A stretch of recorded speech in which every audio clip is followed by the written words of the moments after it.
All right, good evening. I'd like to call to order Recording in progress. What are we, June 9th, 2022 Louisville Planning Commission meeting with a roll call, please.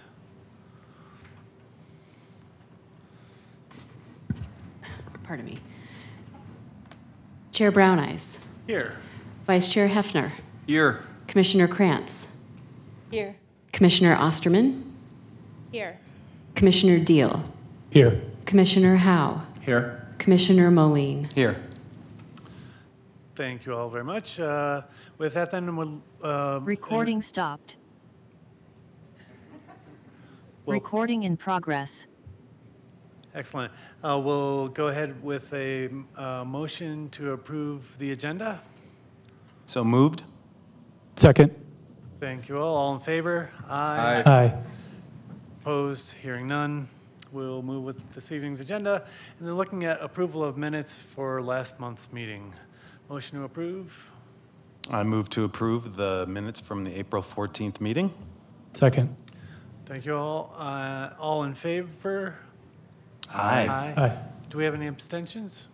No, we were all here. Excellent. Then we'll move into the first section of the meeting is an open forum for public comment on items that are not on this evening's agenda. So if you're here for one of the items that's on the agenda, that's wonderful. We'll be getting there shortly. But if there's anybody who wanted to speak to something that's not on this evening's agenda, and then we'll also have to double check at that point to see by Zoom if there was anybody out there. That'd be, well. We appear to have attendees. Yeah, so I expect there, so actually, why don't we run with my portion of the script? So if you're an attendee by Zoom and you want to speak to something that's not on the agenda, if you can use the raise hand function now for that purpose. And if you are attendee by Zoom and you're going to speak but not on this open forum, please unraise your hand.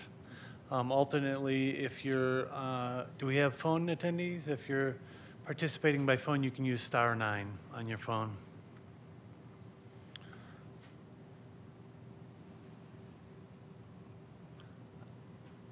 Are hands cleared on Zoom?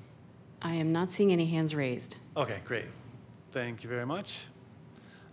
With that, then we'll move into our first item of new business.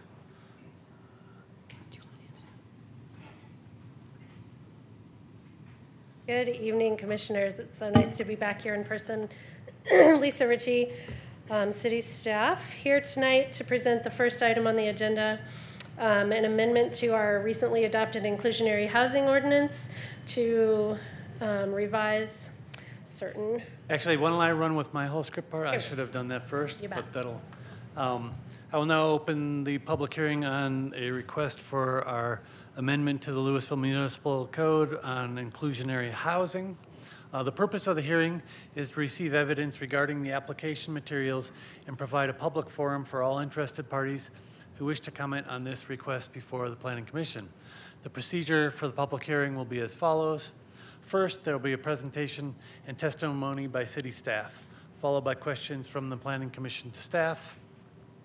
In this case, staff is the applicant. So after this presentation, members of the public who have joined this meeting by computer, telephone, or in person may speak regarding the application. Anyone who would like to speak and is online are asked to use the raise hand function if participating by computer, or *9 if calling in by telephone.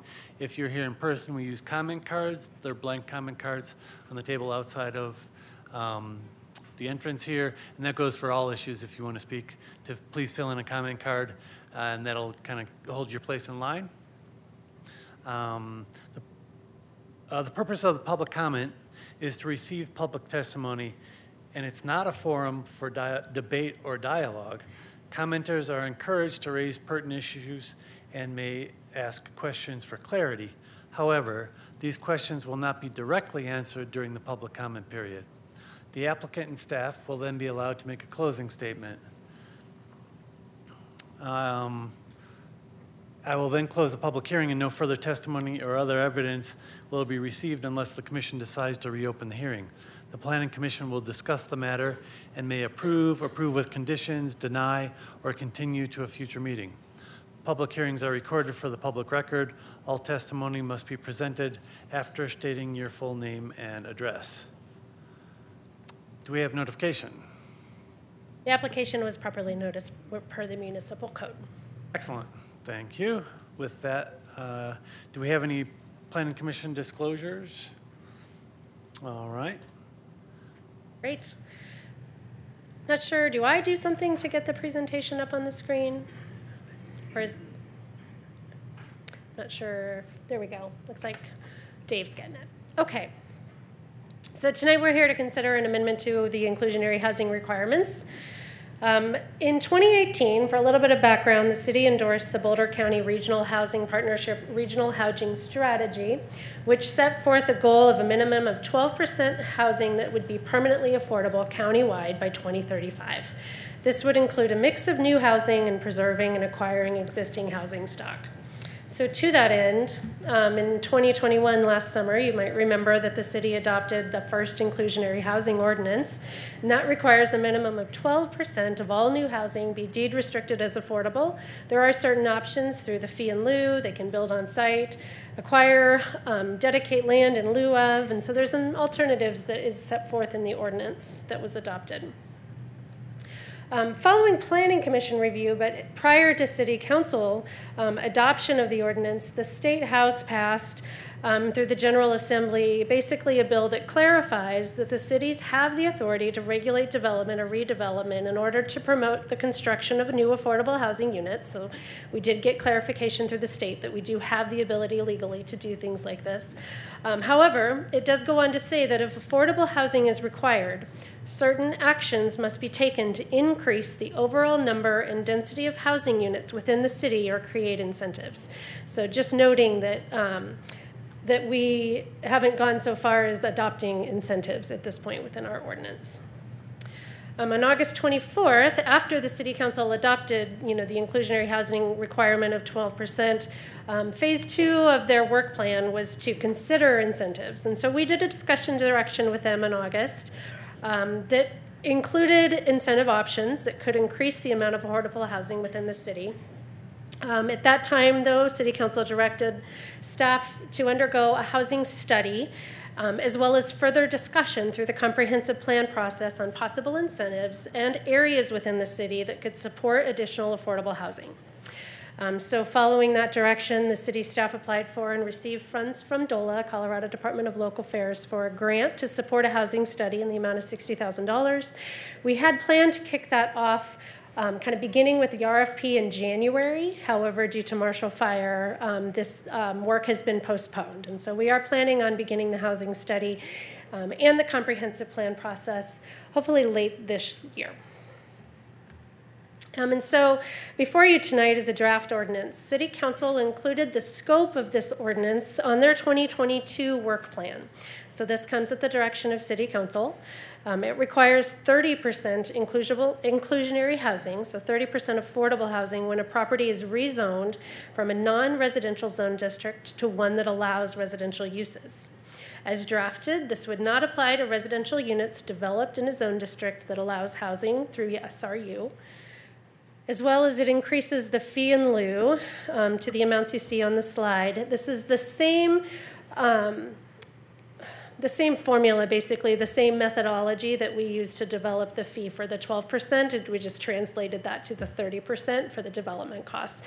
And so they could meet the fee in lieu for this ordinance with these increased amounts. And so some considerations from staff. There was more discussion in the packet as well as some additional information in the background. But basically, we note that the approval of this ordinance does not change existing comprehensive plan policy and small area plan policies for rezoning property to allow residential development. So there's some direct kind of conflicts of policy alignment just by virtue of passing this ordinance. At least from staff's perspective, unless we get direction otherwise, this doesn't change the policy to support properties to rezone. As well as, as I noted before, we should evaluate the ordinance for compliance with state law.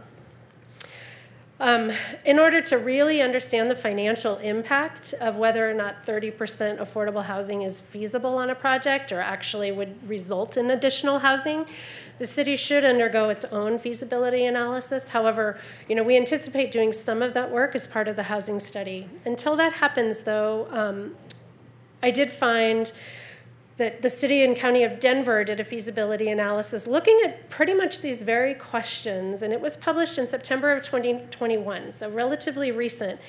And it reflected what percentage of affordable housing can be absorbed within different types of projects. And so as you can see on your screen, I think Louisville in this study is going to be the most similar to their typical submarket. Their high-cost submarket is really the high density, really tall high rises, say in downtown. So really where you start to get those higher development costs. So that's really a different market. The construction costs are vastly different, things like that. But really, they evaluated inclusionary rates up to 20%. They didn't do any feasibility study with a 30% analysis. And really, what they reflect that generally most projects can absorb an 8 to 12% affordable requirement without any other sort of incentive. And so noting that, again, we acknowledge Louisville is not the same, but that given the information, we think it's unlikely that there's going to be a lot of development that would opt into or be able to accommodate the 30% without some sort of other benefit or other scenario that could help support that. So we have concerns on the feasibility. And so again, with that, we do note the lack of policy alignment for the rezoning of property to allow residential development, as well as the financial feasibility as barriers to the effectiveness. City Council, though, as I said, included consideration of this ordinance on the 2022 work plan, and Planning Commission recommendation is required prior to City Council consideration. And so staff is seeking your input as well as any recommendation and comments or potential changes that you would like to pass on to them. I'm happy to answer any questions. Thank you very much. Sure. Commissioner, questions for Lisa? Yeah, please, Jeff, you can start. Thanks very much, Lisa. I enjoyed reading the Denver study too. So where does the 30%, is that something that council has kind of Council came up with the 30%, and I'm not aware of the rationale for 30. Is that? Yeah, I think it was just a council-derived number. Okay. I'm not aware of any reasoning behind the 30% in particular. Okay, that is helpful, thanks. And then my other question is, I was trying to explain the state law. Yeah. And that kind of increase in density aspect, and I was having trouble with it. I'm wondering, do you want to try and summarize that a little bit? Sure. So it's relatively brief, and basically, again, the first part is really just kind of reiterating that cities have the authority to adopt these kind of ordinances, enforce these requirements, that's a legal thing that we have the ability to do. However, it does go on to say, and I would have to pull up in the packet to get the exact language. It was provided as an attachment, but basically, if we're going to require affordable housing, then we do need to provide other incentives and other tools that can help increase overall density. So the goal of that is not just to, one of the goals is to increase the overall density in order to achieve more affordable housing. So would that happen on like a project-by-project basis, or is that a citywide? I think the cities could adopt a number of tools to get there. So for one example might be they increase the number of dwelling units allowed in any given zone district, or they adopt maybe a height allowance incentive, right? So if you provide additional affordable housing, you can have an extra 30 feet of height, or if you have affordable housing, then you can reduce your parking requirements. So that's not, it could be a citywide thing. It really could be kind of an area thing. I don't think they're really prescriptive on exactly the tools. Mm-hmm. And so we have the ability to, I think, determine which tools are appropriate for Louisville. Okay. Yeah. Yeah. All right. Hey, thanks very much, Sure. Lisa. Can I just follow up on that briefly? Yeah. I just want to make sure I understand. We don't have that aspect of it in front of us, though. That's correct. So this is just the 30%. Correct. So we're not, what's in front of us doesn't technically comply with the new state legislation. Potentially. Okay. We haven't evaluated it. I mean, the city attorney would have to, I think, make that final decision as to understanding consultant. Yeah, and I would just say, I think Lisa had a lot of background about that issue, but it really isn't, you know, that, like you said, it isn't what's being considered this evening. It's really a very targeted, you know, narrow program to try to get more affordable housing by, you know, upping the percentage if somebody does Sure. rezone to residential. Thanks. Commissioner Krantz. Would the fact that we're allowing the rezoning be considered an incentive? Potentially, I mean, it would allow increased density. So I don't know. I think that would be an interesting question from a legal interpretation. Right, if it's Yeah. just a legal question, does it meet, but we're not allowing the zoning. That would be a completely separate process. There's no policy you'd have to go through.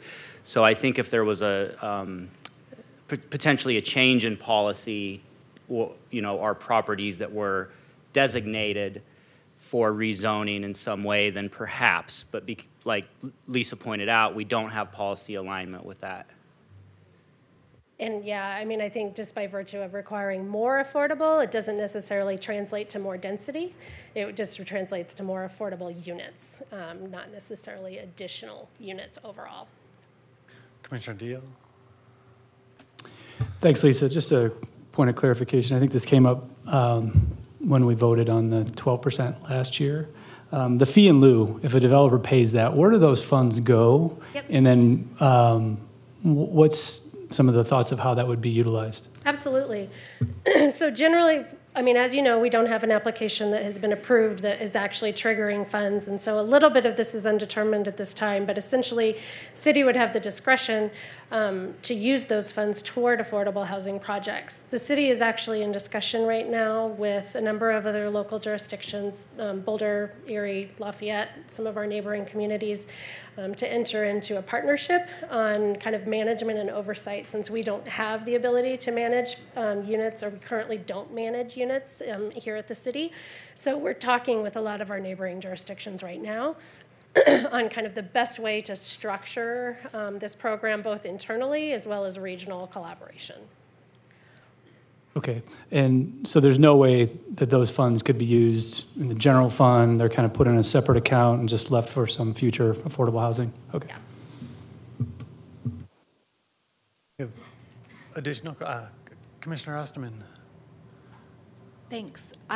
So I just had a question about the timing of considering this, because, so I understand that City Council put it on their agenda for 2022. Yeah. But since the housing study has been delayed, is there any reason why this needs to be considered now before we have the data from the housing study? That's a great question. When they develop their work plan, they also develop priorities and then kind of when throughout the year they would like to see the agenda items, and so that this schedule is also at their direction. And the work plan was before the fires? They actually adjusted it after the fire. They began discussion on it before the fire, but revisited it in January and removed some items and shuffled things around, so it did contemplate the fire. Any additional questions? Yeah. Yeah, thanks, Lisa. What's the current percentage of housing that is affordable affordable housing in Louisville? I want to say from memory, I think we're around 3%. It's included in the packet from when this went last time, so we were at around 3%. Thanks. Mm-hmm. Back to the fee in lieu question. Yeah.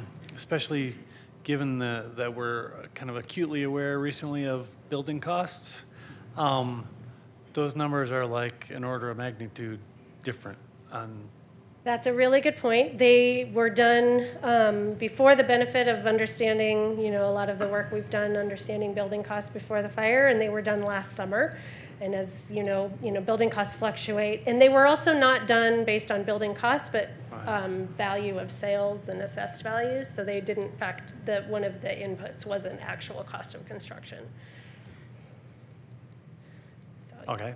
So, I mean, it is kind of wildly off as to what it would, the difference between paying fee in lieu at this point, as the ordinance is written, is I would hesitate to quantify how off it is, but Yeah. I would imagine that if we did it different, every time we would run the numbers, they would change a bit. And we do have to redo the numbers via the ordinance. So if at your direction, we could kind of redo the numbers and before we take that back to city council.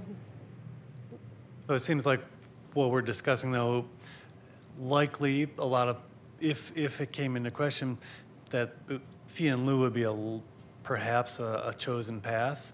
Perhaps. And at that point, we also don't really know what we'd do with the money or even what bank account we could put it into. Well, and you're right. I mean, the first initial projects might only realize, say, 6 units, 8 units, and so the fees for that likely wouldn't fund, a whole project, right? And so you're right. It would take some time through the fee in lieu program to probably accumulate enough fees to either build a project. And potentially you could acquire, some units through the fees, but yeah, we could revisit the fees at your request if that's something that you'd like to include for city council. Additional questions? Yeah. I'm just curious, in lieu of a number that we would give a developer to try and, that they must hit in terms of affordable housing, what mechanism might we put in place to basically give them insight that we're interested in affordable housing and they can build that into their development plan and ask for waivers potentially as kind of a quid pro quo versus having a mandated 30% and obviously a pretty significant financial cost to any project? I think that's one of the tools that, through the policy direction that could come through the housing study and ultimately the comprehensive plan. I think that could be one of the outcomes that come through that is, hey, in these particular areas of town, we're really interested in affordable housing. And if you go above the 12%, then here are some of the incentives that we would offer in exchange for that. Or, these properties are eligible for rezoning for the purposes of adding affordable housing. So that would, I think, come through either the housing study and or the comprehensive plan. And refresh my memory, other towns, where we find anybody else in the country that has 30%? I did not do that research, so I would have to come back to you with that. Okay. Thanks, Lisa. One more question. I'm trying to think of it from the opposite perspective. If I were the developer and I say, okay, I'm going to do the fee in lieu, and then I raise my costs for the existing tenants or buildings or units that I'm going to sell. So how do we keep the existing units from being inflated? And we currently don't have any program that would cap rental rates. I mean, really, I think that is one of the concerns is if, the free market at some point or the market has to absorb the cost of the program. And so I think that's where that feasibility thing comes into play. If a developer feels like they can get those higher rents and that will offset it, then they can still build it. If they feel like, then people will not choose to live there. If their rents are 30% higher, then the project likely becomes unfeasible. Mr. Osman? Thanks. One last question, just piggybacking off of the last two about the role of developers in this. And so I'm just curious, with this kind of an ordinance and wanting it to be successful, feasible, at what point, or if at all, are developers involved in the process of reviewing or providing input to make sure it's kind of approached as more of a partnership? That's a good question. So through this particular ordinance, there has been no public outreach beyond the public hearing process. So we do anticipate additional public outreach through the housing study and would imagine that there would be more input from the development community around the incentives that are meaningful. I think that's one of our questions is what incentives are actually meaningful that could result in additional affordable housing. And what's going to move the needle on them that also has public support. So ideally, right, you have support from the developers that realize this is a meaningful incentive, and then the public agrees, yes, these are incentives that that we're fine with, and then it's a win-win. So additional public outreach would occur through the housing study. Commissioner Kratz. Thank you. Yeah, I have another question just just to help me put this whole thing into perspective. Sure. I had seen a city council presentation a while back, but I didn't find it, that it showed that we had a gap of about, you said we had about 3% public housing now, but to translate that to the 12% that we're trying to get to as a county-wide goal, that we would need about 500 additional units, is that I correct? just remembered I have the rest of my slides in the back of this. I don't know if I have that slide too. I don't think I do. It's in the previous packets, but you're right. We did do an analysis of the gap, and I don't have that in here. Be at 12%, if you went with that 500 number, if that was around correct? I wanted to say it was more like 600 or 700 units, Okay. but yeah. Well, even so, if we went with, if that was what our gap was in affordable housing, and we required 12% and everybody adopted, every new development decided not to take the fee in lieu, but to actually build the buildings, that would take like 4,000 additional, that would mean the addition of 4,000 housing units in our community that only has 8,000 units right now. It would be a large increase for Louisville. And then I was thinking at the 30%, it would be about, if I just based it on those numbers, it would be about 1,600 units increase. So I was just curious about how how successful the program would be, just in general terms, if, you know, when we would reach our goal.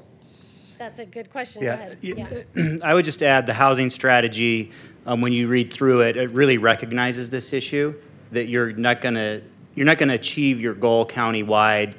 You're not going to build your way out of it, even with strong inclusionary housing programs. It's going to also require acquisition of existing properties, and it recognizes that as one of the needed strategies to hit that 12% countywide goal. Okay. So you need to build and you need to acquire existing properties is what it's recognizing, because it's also recognizing that you can't have a a program like this for inclusionary because it's not economically feasible. You're not going to get units if the percentage is too high. Right. You know, the way the free market of housing actually works. So the housing authority needs to build projects, they need to acquire projects, in addition, so you need to have all of these tools working together to try to get the 12% rather than just an inclusionary program. So my way of thinking isn't totally off, that we would not be able to We would build our way absolutely out of not, this. yeah. Okay.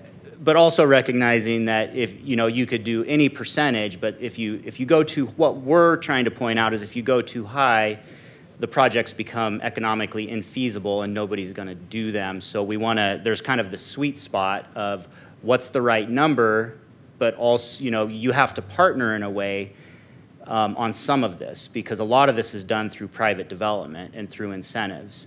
You want to have an aggressive number. Maybe it's over 12%. Maybe our number is over 12%. Maybe 30% is fine. We just haven't done the analysis yet either. It takes a pretty complex economic analysis to know that that's going to work well. Right. So I'm so sorry to It's okay. dominate. I just have specific, if we were to move forward, I have specific points like on different numbers and within the ordinance, and I'm not sure when to address that. Well, so right now it's just questions of staff as they've, based on the presentation, and then we'll have public comment, and then we'll have discussion. There may be a little room for additional, while public hearing is still open, we can ask questions of staff, but after we close public hearing, then they're closed out of giving us replies too. So let's see if we can bring it up maybe in our discussion, or are they specific questions for staff that they can answer, or? Just specific things in the wording of the ordinance that I find could be problematic. Okay. Yeah, we can discuss some of We those can go now. through them. Why don't we begin with some of them? Oh, We okay. can All get right. I don't a taste need of the to- flavor of them. Yeah.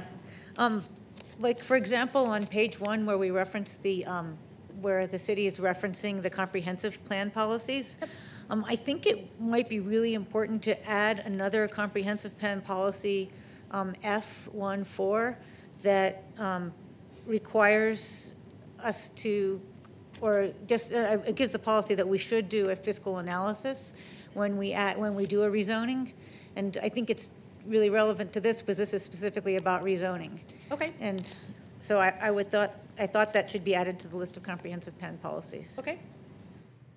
Oh, yeah, technically not a question, but, Okay. But is this helpful for you at this point in time? If there's things that you feel, again, this is really direction from you all to city council. So if there's things that you feel that are pertinent for city council consideration, then this is the time to do that. Okay. Right, and I think, you'll be passing a resolution potentially to recommend approval, so you could add that as a condition if the commission agreed that you all wanted to add that policy, would be the way to do it. Okay, I'll hold off on my little list here, 5 things, until if we make a resolution that I might ask for us to put a condition on it. Thanks. Great. Any additional questions of staff? Seeing none then, we'll open it up to public comment. And I don't think we have any emailed public comment on this issue, if I'm correct? Correct. Okay. No emailed public comments. And if anyone wants to make a public comment, they can come on up to the microphone on this one. If you want to speak on this issue, we ask that you limit yourself to 3 minutes. There's no aggregating of time. And please begin in stating your full name and address. And then we'll also have to check with Zoom to see if we have anybody who wanted to speak for public comment on this issue. Hi. Let's make sure your mic is working, actually. Hello? Yeah, I think Yeah, I just have to get down there a bit. Well, yeah, okay. That's fine. Rob, Lisa, Planning Commission, Chairman Brown Ice, thank you for being here, and thank you for doing what you do. I sat in your seat 20 years ago, and it was very fulfilling to be a part of, and have a part, play a role in what's going on in your community and how it's going to turn out. Funny thing then, we did the 20-year comp plan, which I think we burned through in 10 years in terms of population. So I would caution on whenever you get a chance to do a comp plan, you keep that in mind. Thank you. Name and address for the record. Mike Dvorsky, 601 Pine Street. Yeah, and I sat on commission. My father sat on planning commission as well as city council, and my grandfather as well. So we've got a little lineage on being involved in our community here. I run Old Style Sausage, and my mother has Louisville Store and Lock, which I'll speak to later. But my question more than anything, Lisa, and perhaps it'll get answered, is how does it affect somebody like Ed Ladley and myself, and Ed and his family is here, to whereas we're running viable businesses on our property, yet almost a decade ago, our property was deemed to become something else. And we're both saddled with the notion that it will become residential eventually, to some capacity, mixed use probably. With that said, would this still qualify as that 30%? And then my next part is a statement, and that's more so, it does not come out of the developer's pocket in full. And I think we have some developers here tonight that could probably attest to that. It comes out of the land. Comes out of the dirt and the devaluation of the dirt. And to saddle somebody with a 30% hit after putting in their dues for decades like Ed Ladley has, or my family for 5 decades down there in our dirt, just doesn't seem equitable and doesn't seem right. So I would ask of this commission to keep that in consideration when you make your recommendations. Thank you. Thank you, Mr. Dvorsky. Do we have anybody else who wanted to speak to this issue? We scan the Zoom. We have online attendees. Do we have any hands raised? We have a hand raised. All right, let's check in with them to see if they... Joshua Cooper, can you hear us? Can you confirm that your audio is working? Yeah, I'm here. Great, thank you. Please go ahead. Hi, this is Josh Cooperman. I live at 216 Griffith Street, in Louisville. Generally speaking, I am very much in favor of this amendment to the Inclusionary Housing Ordinance. I think it's abundantly clear that the county and the city and a lot of the country need more affordable housing. And this seems like a pretty good way to try to achieve that. You know, I don't know if the 30% is the right number. I would be quite interested in seeing what the housing study says about that number. I also think that the idea of this is of this amendment is a good idea, because I think there are several places in the city which it'd be a good idea to rezone and allow for residential there. I'm not speaking so much about places where there currently are active businesses, rather places where there are used to be businesses and are no longer active, like Lowe's, for instance, which just left. And then also land, particularly like in the Centennial area on the west side of town, where there are lots that were meant for commercial but have simply never been developed. And I think it'd be great if we could rezone those and put up some housing, particularly affordable housing. So I would suggest that that you recommend this type of amendment to the Inclusionary Housing Ordinance. And I would even like to see the city proactively go ahead and do some rezoning to try to attract people to put in affordable housing that we desperately need. Thank you. Thank you, Mr. Cooperman. Do we have any other Zoom hands raised? None. Okay. Seeing no additional public comment then, we'll invite Lisa back up, actually.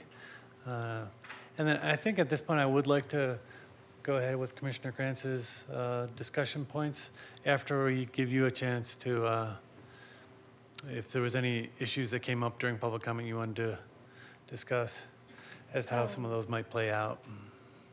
Well, you know, Mr. Dabrowski does have one of the few properties in town, as well as there are a few within the Highway 42 framework plan that, as you know, require rezoning to either the mixed-use residential or the commercial mixed-use zone district upon a change of use or redevelopment. And so there are a small handful of properties that we do have existing policy support for that this would trigger as drafted. Great, thank you. Then Commissioner Krantz, maybe we can discuss those points now.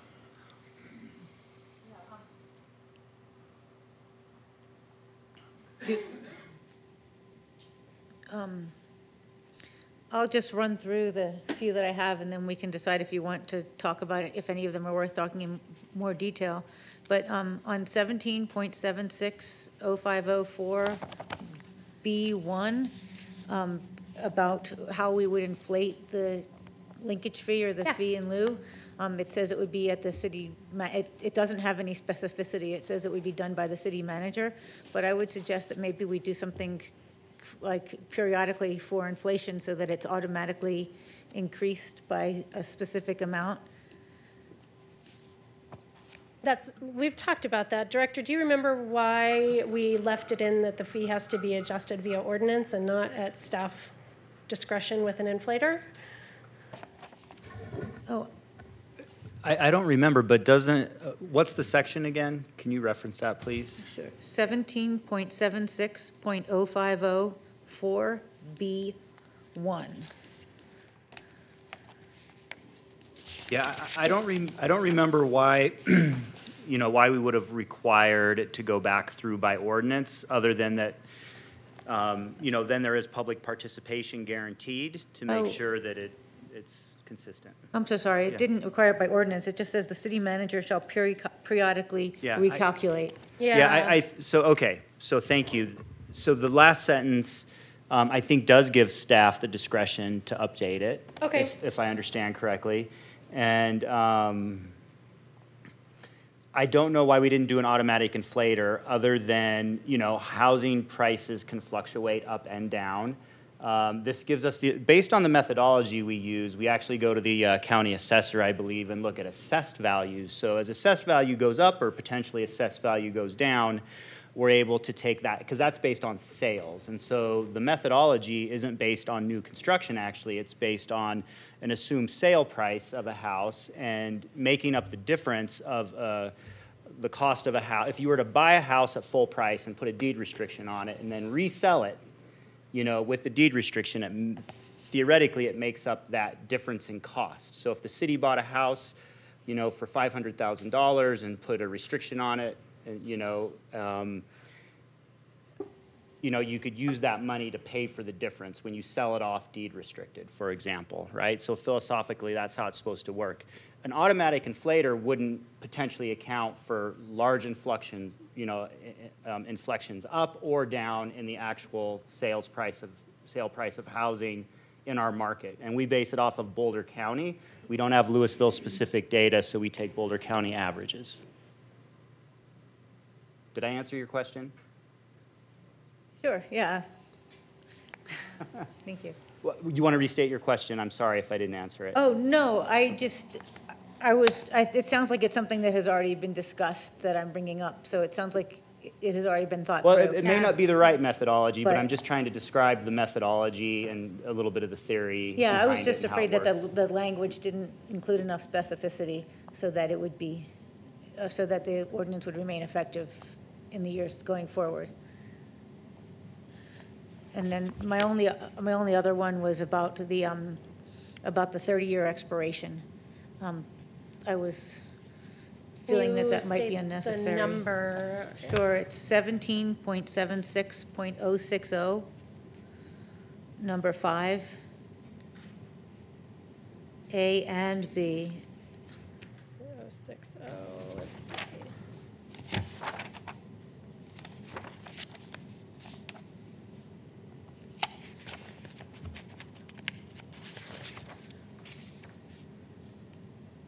Yeah, so these, again, were approved the first time around. It looks, yeah, I don't recall the 30-year. That's for the rental The properties in rental, B. why it would only, Because in a It only previous lasts for subsection, it says 30 in perpetuity. And then it allows a 30-year discharge of the rental covenant.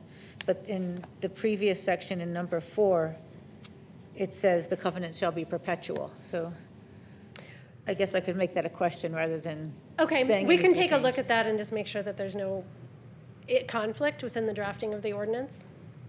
Is that what you're, are you? I think it's concerned a there's conflict, a- and I think that okay. it's not necessarily advisable to have it expire after 30 years. Okay. So I think I'm trying to recall a little bit about this section, and it's, you know, the ownership goes on in perpetuity. The rental, if you're going to get rid of the deed restriction on the rental, you do have to still contribute to the program, I believe, in order to terminate. So I think it's recognizing that markets change and there may be better options out there or desire to change, or there's an investment in the property that's run its course, so to speak. And so, the city is still the city is still having a contribution to affordable housing even after that 30-year period if they choose to get out of affordable housing the way it's written. Yeah, If that's- I remember correctly, at the time, at least in Planning Commission, I think the 30 years was the longest period we were kind of given as an option. And we were curious about it. And we also wanted to know why it wasn't kind of in perpetuity or some other form, because what happens after 30 years was the issue. Well, I think but- they buy out after Yeah. 30 years. Just to be, is maybe a simpler way to say it. You can buy out of the program after 30 years, and then the Okay. city has funds. Right. They available. contribute funds to the city for the difference, so whatever that value difference is, then the city gets those funds back then to maybe use them on another property. I think you can go either way. I think it was a policy decision that was made back then, when it was adopted last year. I think there was probably lots of options. You could probably make it permanent. You could, do something like this. I think this was kind of considered best practice for rentals, so that, you know, we don't know what the world's going to be like in 30 years, and it provides some flexibility for different options, I think, is maybe how some people see it. Great. Any additional? No? All right. Last chance for questions or comments to staff directly from the commission. Seeing none. Lisa, do you have any response and closing statement? No, just we are interested in hearing your recommendation to present to City Council later this summer. Thanks. I will now close the public hearing, and the planning commissioners will deliberate on the evidence presented. During deliberations, no further public comment or other testimony or evidence will be received. Who would like to share some of their thoughts? Commissioner Hefner. Thanks, and thanks for the presentation, Lisa. I'll say similar things to what I said when we approved the 12%, which is, I think affordable housing is really important and an important goal.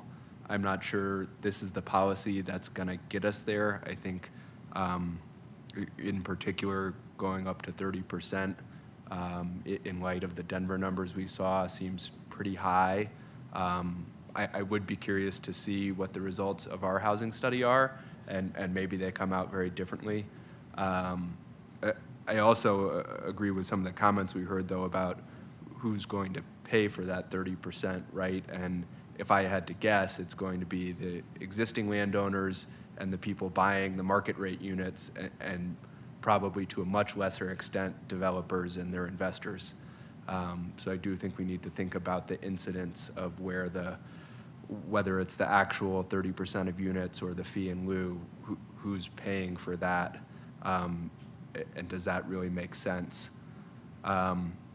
I also think there is some wisdom in the House Bill 1117 about packaging this type of thing with real incentives, and having a discussion with the developer community about what would meaningful incentives look like in terms of waivers or density or parking or whatever else, and trying to come up with a package that's really going to get us some units, because I'm not sure 30% on its own is going to move the needle very much, especially in light of Commissioner Kranz's comments about just how many units it is to get to our goals, recognizing we don't necessarily think we're going to get that many units, but even making progress in that direction, I think probably requires a little more thinking on the incentive side. I'd love to see that be part of the study. And I think those are mainly my comments. I'm not sure this ordinance before us tonight is quite ready for approval, but I think with more study and more thought on incentives, it's certainly something that I would want to see again. Commissioner Moline. Boy, I completely concur. Commissioner Hefner, I feel exactly the same. I sort of feel like what we're looking at this evening is sort of the cart before the house. I mean, we're just not ready yet to, I'm just not prepared yet to approve this, for many of the same reasons that you mentioned. To pick a percentage that hasn't even been studied sort of regionally or maybe even at a broader perspective, I just think we really need to take the time, get the results of our own housing study here, and then be prepared to move forward. I totally agree that this is something that's important for our community, a core value of our community, and an important part and an important component of our comprehensive plan. I'm just not ready for the proposal here in front of us yet, so. And I also really concur with that. We need to figure out some ways to create some incentives for our landowners, and also incorporate this consideration of the state bill and confirm that the things that we're offering that we're in compliance, and that we're prepared to create the additional density that we want to see in town. And I fear sometimes the town maybe isn't ready for some of that additional density, and so that'll be a good discussion for us, but I think we need to study that a little bit more, so. Thank you, Commissioner Moline. Commissioner Deal. Yeah, I'm also in complete agreement with the comments already stated. I think the 30% is just way too blunt instrument and number. What I do think is important is that the development community hears from the Planning Commission and hears from the Planning Department how important affordable housing is to Louisville. And as properties are attempted to be rezoned, or we think about rezoning, we want to see that included. And if it requires incentives, maybe we go down that path. But I think there's plenty of economic upside for any developer to have market units and include affordable units with their development. So that's it. Thanks.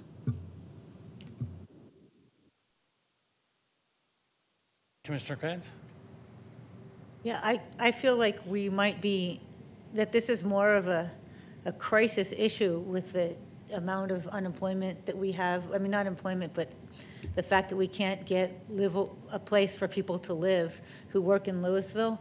And I wouldn't necessarily object to the 30%. I agree that it's a blunt instrument and it might not be the way to do it, but I feel like it's better than doing nothing and waiting for a housing study and a comprehensive plan update.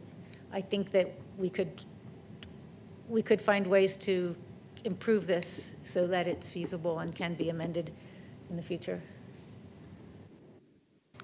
Commissioner Howe, can I call on you? Yeah, please. Yeah, I think cart before the horse, or carrot rather than the stick. I think there's a lot of ways you can approach this. I think the best things to discuss are the things we can pass on to City Council, and I would encourage them to look at this comprehensively. It seems like there's some sections of the code that we want to look at, as well as maybe look at the housing report. Maybe what incentives should we consider? How do we increase the percentage of affordable housing? This is important to our city while providing quality and affordable units through the development. So it seems like the timing may be a little bit premature, but I do believe that something needs to be done, and this is maybe the start of a good discussion. Thank you very much. Commissioner Osterman. Thanks. I would just like to say that I agree with a lot of the comments shared by the other commissioners, and very much in support of finding ways to increase the amount of inclusionary housing in Louisville. I think that this ordinance with the 30%, it's not justified by any data that's been presented to us yet, and so that's my main concern, as shared by the other commissioners. So I think we absolutely need the results of the housing study to be able to make an informed decision to know what is the right percentage. I think it's a very delicate balance that needs to be struck, and without having the data, we run the risk of choosing the wrong or setting the wrong percentage, and then finding ourselves in a situation where we're actually discouraging any new development, which I think would exacerbate the current problem that we're in. So it's just to say that I think this is a very, very delicate proposal. So for that reason, I would not be in favor of supporting it at this time. Thank you, Commissioner Osterman. I also find myself feeling like this issue is so important that we need to take the time to get it right, and that at this point in time there's any number of issues within it as currently drafted that I can't support a motion to move it forward at this point. So with that then, I would call for a motion. And so, yeah, a motion. Would there be a motion for? Sorry, we're just discussing, because we provided a resolution of approval, but we did not contemplate a resolution of denial. So I think if that's the direction you want to go, we could come back with findings based on your discussion. Okay. If that's the direction you want to go, just since we usually do these formally with resolutions, we would have to delay it a month. We don't always. We don't all, okay. Right. Well, we could take a motion, yeah. We don't have to. I mean, either we can, so actually this is a point of order we can all discuss.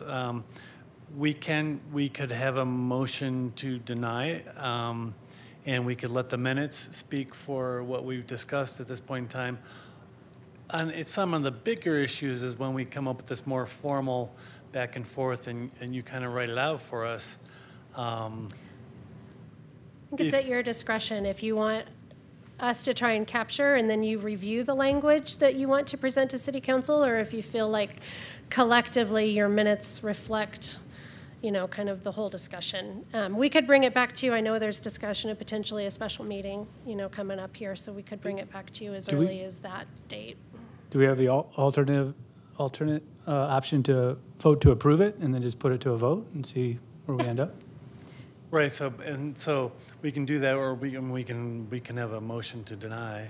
Oh, you're saying Motion to approve the. and then vote it down. Yeah. Let me recommend this. If you want to make a motion for denial and then just state your reasons why, and that passes, we could try to move that forward. We will consult with the city attorney. If she says that we need to come back with the resolution, we'll come back with the resolution that reflects that. I think is maybe the best way to move forward, because I think we need to talk to the city attorney just to make sure what she's comfortable with procedurally. Then why don't we move forward with the first path of, you can come back to us with the draft language? That might be the safest path. Just so that'll- then I okay. think the direction would be, or the motion would be to direct staff to develop a resolution with findings of denial for your review at the next meeting. Yeah, perfect, all right. Mr. Chair, I would move that we direct staff to take this back and get us a resolution we can look at our upcoming special meeting. Yeah, what she said. Do we have a second? Just point of clarification, if I could. So a resolution of denial, then? No. I think we're almost continuing it to the next meeting. Yeah. Should we do a continuance?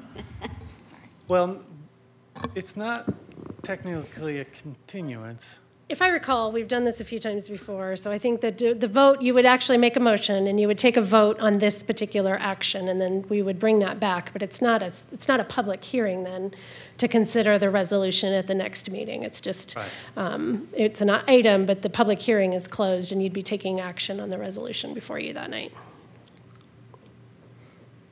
Yeah, but it's okay. So we proceed forward with this? If you may, if that's what you choose to do, you could take that path. So I will go ahead and second the motion to direct. Roll call vote, please. Yep.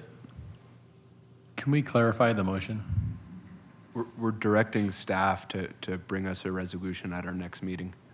Thank you. A resolution of denial with the points that we've made during our discussion. Okay, thank you.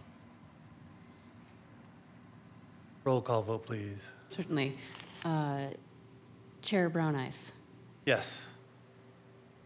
Vice Chair Hefner. Yes. Commissioner Krantz. No.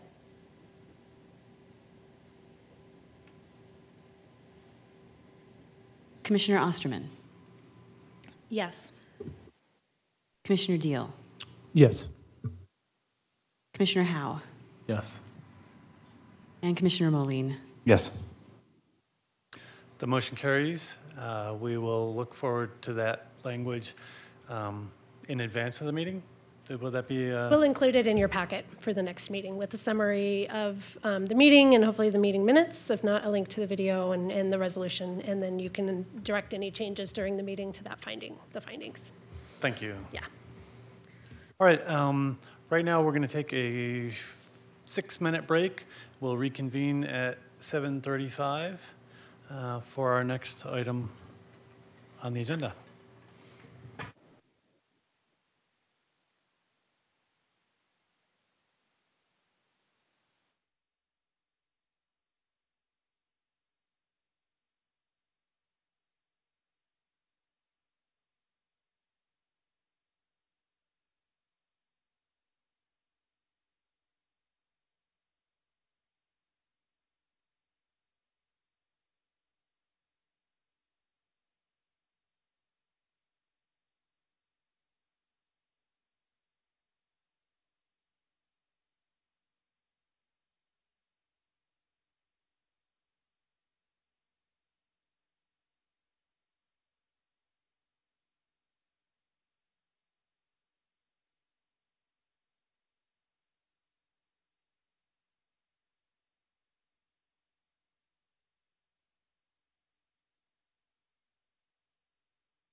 Okay, if we can call the meeting back to order, please. Recording stopped. Recording in progress. Great, all right. I will now open up the public hearing on a request for a final plat and PUD and special review use. I won't read the whole thing out right now. The purpose of the public hearing, of the hearing, is to receive evidence regarding the application materials and provide a public forum for all interested parties who wish to comment on this request before the Planning Commission. The procedure for the public hearing will be as follows. First, there will be a presentation and testimony by city staff, followed by questions from the Planning Commission and staff. Next, we will have a presentation and testimony by the applicant, followed by questions from the Planning Commission to the applicant. After these two presentations, members of the public who have joined this meeting in person or by computer or telephone may speak regarding the application. Anyone who would like to speak by computer is asked to use the raise hand function if participating by computer, or *9 if calling in by telephone. If you're here in person and would like to speak, please turn in a comment card to staff. Comments will be limited to 3 minutes per person. The purpose of public comment is to receive public testimony and not a forum for debate or dialogue. Commenters are encouraged to raise pertinent issues and may ask questions for clarity. However, these questions will not be directly answered during the public comment period. The applicant and staff will then be allowed to make a closing statement. I will then close the public hearing and no further testimony or other evidence will be received unless the Commission decides to reopen the hearing. The Planning Commission will discuss the matter and may approve with conditions, deny, or continue to a future meeting. Public hearings are recorded for the public record. All testimony must be presented after stating your full name and address. Does anyone participating in this hearing object to the procedure I've described? Seeing none, do we have notification? The application was properly noticed per municipal code. Thank you. And do any Planning Commission members have any disclosures? Seeing none, thank you. Great. Lisa Ritchie, City Staff, and before you tonight is an application for the DLO West, which are kind of rebranding this as DLO West. It was formerly DLO Lofts. PUD amendment, final plat, and special review use. Just to orient us a little bit here tonight, the subject property is shown in red. It is located within the Highway 42 Framework Plan area, and it is on the east side of Cannon, just south of Griffith Street. For a little bit of background, again, the property is located within the Highway 42 revitalization area, which was adopted in 2003 and designated for residential mixed-use development. In 2007, the city adopted the mixed-use zone district as well as the mixed-use design standards and guidelines. Prior owners rezoned the property to mixed-use residential in 2015. The city approved a plat, PUD, and SRU in 2016, which authorized 33 multifamily units and 8 live-work units. The previous owner applied for a 1-year PUD extension, which was approved in 2020, has since expired, and no development has occurred under the previous approval. Just to orient a little bit, I have the image on the left is the previous approval, and so you can see the multi-story apartment building with 33 units was on the southern end of the site, and then 5 live-work units and 3 live-work units up here that were fronting Griffith Street. The current proposal is shown here on the right. It has the 2 multifamily structures on the southern and central portion of the site and a roughly 1,600 square foot commercial structure on the northern end of the site. For a little further just orientation here for you, the 2 multifamily structures each contain 33 dwelling units, and architecturally they're very similar to the existing DLO apartments that are constructed out there that were approved under the previous DLO PUDs. They're roughly 42 feet tall, which is less than the 45-foot maximum, and the developer, as noted in the staff report, just as a nod to our previous discussion, They will be providing 12% inclusionary housing. They intend to meet this on site. One thing to note is that this application was submitted prior to adoption of that ordinance. So it's not required under our ordinance that they comply, but they are choosing to meet that as one of their waiver benefits. And then the commercial structure is shown here. It is about a story and a half. It's roughly 26 feet tall, 35 feet wide. It's clad in standing seam metal, and this is the Cannon Street elevation. You'll see the image with, excuse me, on the left is the Cannon Street frontage, so that would be the primary building entry on Cannon, and then Griffith is the side of the structure. We do have a material sample board here for you that the applicant brought. I'm going to set it up here for you.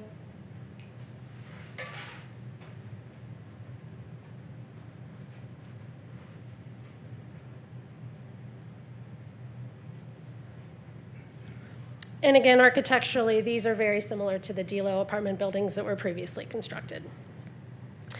For a little bit more information around the site development plan, the buildings are shown in green, so the footprint of the buildings are shown in green. Again, the two commercial structures, or excuse me, the two multifamily residential structures and the commercial structure over here fronting Griffith. Outlined in yellow are the carports, so there's location of carports shown here for some portions of the parking area would be covered for residential development. The applicant proposes 2 amenity areas. The location's roughly shown here in purple. The central portion between the 2 multifamily structures primarily consists of a pickleball court, as well as an outdoor ping pong table, a grill, some picnic tables, and a few other little exercise amenities within this area. And then on the northern portion of the site, there's a larger grassy area. It's roughly 900 square feet. It has some benches and landscaping, and that would be for use when anyone on the site, and as well as it's adjacent to a rear patio area that's at the rear of the commercial structure. And so depending on what tenant would go into the commercial structure, those 2 spaces could blend. Parking is shown here roughly in red. The parking areas, you'll see parking is provided substantially on site. The code requires 82 off-street parking spaces provided, as well as they are providing the 82 spaces. Additionally, the code allows guest parking spaces to be met on street. There's S8 guest parking spaces that are required. They get to claim any of the adjacent right-of-way, so on their side of the street, basically, those parking spaces can be kind of contributed to their parking count for their on-street count. Collectively, there's 23 on-street parking spaces where only 8 are required for the guest units. So altogether, there's 105 spaces total, whereas 92 are required. You will see on the northeast corner, which is on the bottom right of your screen, that property is actually on this development's lot. However, they are orienting those parking spaces to the adjacent development for Louisville Tire. So historically, those spaces have been used by Louisville Tire. There's an agreement to allow some of those spaces to be shared. And so just one thing to note there, that those are oriented toward the adjacent development, but there's a shared agreement. And so their proposal counts half of those spaces toward their proposal, and the other half don't count for this application. One thing to note regarding access. So just wanted to bring this graphic up if this helps visualize it a little bit. So within the 42 framework plan, as well as the comprehensive plan, there are potential locations for through connections as these sites redevelop with, kind of future development. The previous DLO Lofts PUD had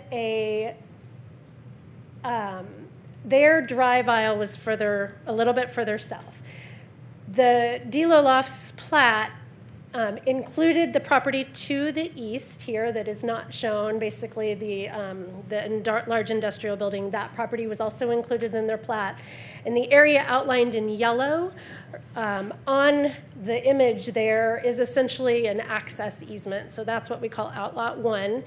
And that basically, set the intention for a through connection with these 2 properties to allow through connection to occur. However, you'll also see on this image that when we reconstructed Highway 42, that access point doesn't align with Outlet 1, right? And so what this applicant has done is they've shifted. You'll see that red line really then could potentially show that through connection. So they've aligned the Delo West PUD alignment for their access with that out access onto 42, and the property owners have executed a maintenance and access easement over the location in red. So the city's not a party to that, but the two property owners are working collectively to kind of further continue the intent for access through these two properties as they all redevelop.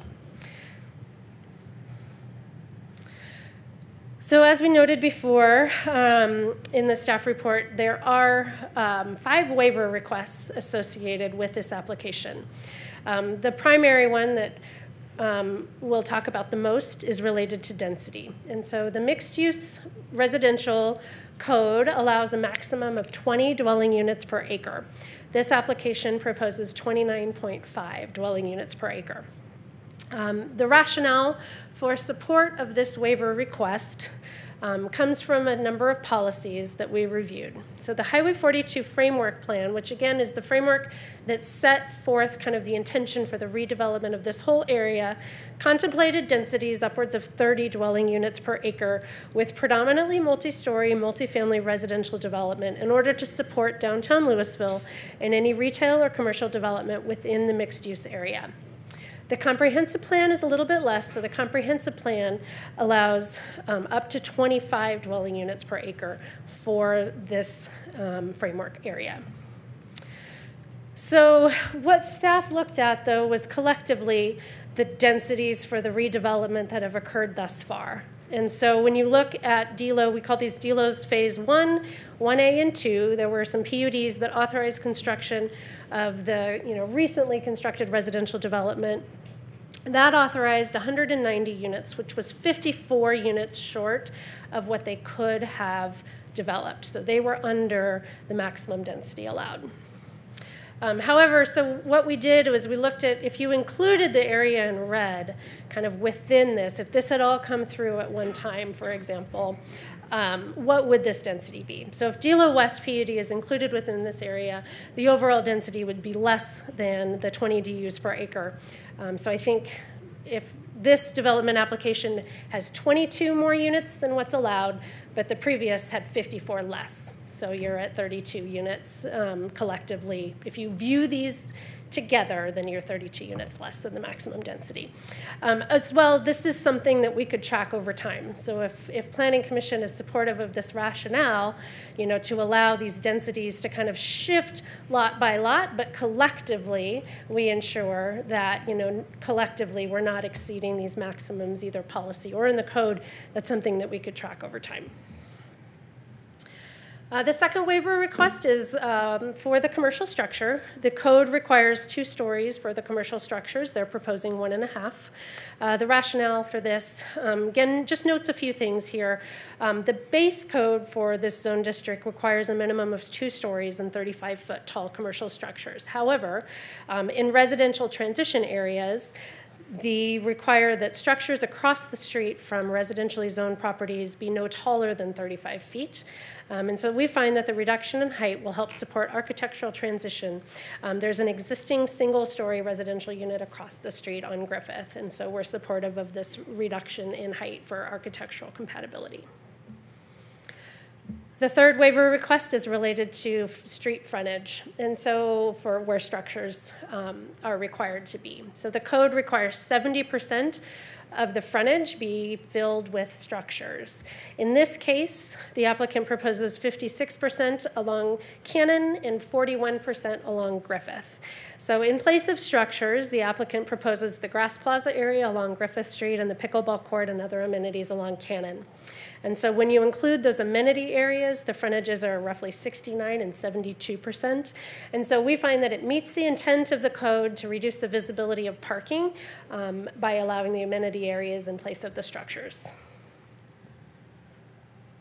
The fourth waiver request is a requirement for 50 foot of separation between the private drive aisles. And this one is related to this drive aisle access you see here. The adjacent property to the south has a drive aisle right on the north edge of their property. So these two would be closer than 50 feet apart. Oh, I'm going the wrong way. My apologies. So the drive aisle to the south of the subject property is currently gated and not used on a day-to-day basis. Outlot 1, as also noted on that slide, was platted with the intent to have DLO West site accommodate through access on the southern portion of the site. So really, staff finds that the intent of this being the long-term location of the desired drive aisle was established with those previous approvals, as well as Public Works has not expressed concern with the location of these two being close together. And finally, a request to allow a 10-foot rear setback for the carports where 20 feet is required. Rationale for this is that parking is permitted to be at the property line. These structures are open on all sides and they won't create a barrier for adjacent development, as well as the provision of carports as a benefit for the residents, provide shade and protection for vehicles. And so I am realizing that, oh, never mind, I have a few more slides. Finally, the next component of the application, excuse me, is the special review use. The code requires approval of a special review use when there's residential uses on the ground floor in this zone district. And so I won't go through all these verbatim, but basically we can go through these slides if you like, but we find that the proposal is consistent with the comprehensive plan and that it's not contrary to the general welfare to allow residential uses on the ground floor. It aligns the same development intensity as surrounding uses, as well as the traffic volumes on Cannon are not likely to support commercial development along the entirety of those ground floor spaces along Cannon. The second criteria is that the use will lend economic stability and is compatible with the surrounding area. We find that it will improve the economic stability by adding residential units to support the existing DLO development in downtown Louisville, as well as the two units are architecturally compatible with the existing units already constructed. Third, that the use is adequate and meets all of the provisions for storm drainage and parking and things like that. And we do find that it does provide adequate access points, provides for future connections for the anticipated redevelopment to the east. Cannon and Griffith Street will be improved through the construction of detached walks and tree lawns. And the development corrects a known drainage issue by regrading and directing water to the appropriate detention areas. Fourth criteria is that any external effects are controlled, including lighting, nuisances, landscaping, things like that. We do find that the provisions of the application meet all of the requirements in the code for lighting, landscaping, and site amenities.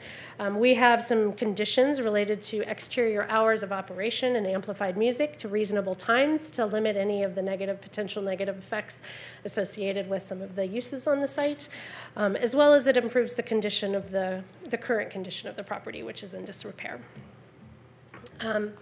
And 5, the final one, that an adequate amount and proper location of pedestrian walks, sidewalks, vehicular ways, parking, things like that are provided.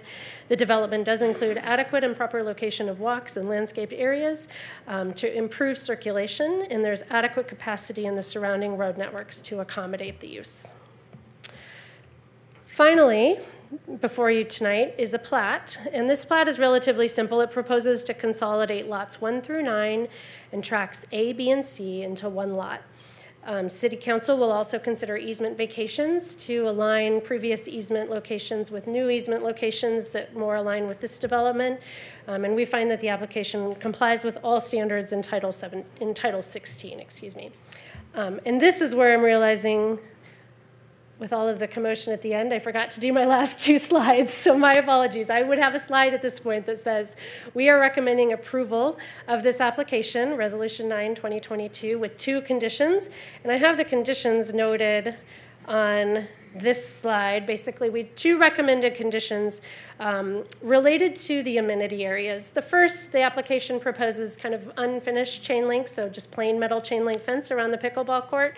We would suggest that they upgrade that to a black-coated chain link fence. It just looks nicer, higher quality, as well as a condition for hours of operation for the amenity areas and for any amplified music that may occur either within the patio area of the commercial space or within the amenity areas to 7 a.m. through 10 p.m. 7 days a week, just in respect for adjacent residential development.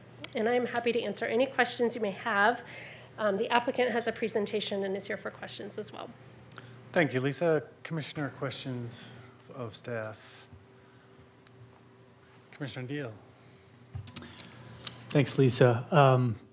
Can you talk a little bit about the open space and on-site amenities and what was previously in the proposed development and what we're looking at here? Yeah, so previously the application proposed two more passive type open space amenity areas. So the larger space was up along Griffith Street, and you can see the live-work structure was pulled further south, and there was a larger space up on the north side with some landscaping, some walkways, things like that. And then there was a smaller, more passive landscaped area between the multifamily structures and the live-work units, more central to the site. And the plan was that was going to be roughly 9,500 square feet. Is that right? I believe the staff report has the numbers. I don't have the numbers off the top of my head. Yes, so the areas are smaller. Yep. Yes. Just want to clarify. So that's 9,500 going down to 5,600. Roughly, yes. Okay. Yep. And one more question. Did you talk to, or did we think about a traffic study? I know there's been some concerns about increases in traffic. We did not request a traffic study with this. From staff's perspective, you know, the increase of, you know, a couple dozen units shouldn't negatively, shouldn't impact the surrounding network capacity around the area in a significant manner. Commissioner Howe? Yeah, there was some comments from the public about Maria or Mariah Lane. Can you point out where that is? Yeah, so I'm not sure which one it is. Let me look on the aerial if I can see here. So Maria Lane, there are 3 private drives between these residential units. I'm sorry, I'm realizing my pointer is not working. Let me see. I don't know how to get that to show up. What's that? If the mouse is showing up? Okay. It's the first one south of Griffith, so it's going to be the northernmost private drive that's running east-west. So yeah, there was noted in the staff report. So you can, or in some of the public comments, you can see that on the proposed, it's hard to tell based on where I've cropped this image, but the northernmost access drive aligns with Maria Drive. And so, you know, it is best practice to try and either align drives on opposite sides of the street or pull them apart to the degree that they're not going to be causing conflict. And so in this case, those drive aisles are aligned. Not sure where this presentation went. Okay. And so that's an alley, so that's used for cars or is pedestrian? It's intended for vehicular access for the private residences. It's their driveways and into their garages. Additional commissioner questions? Commissioner Osterman. Thanks, Lisa. I have 2 questions.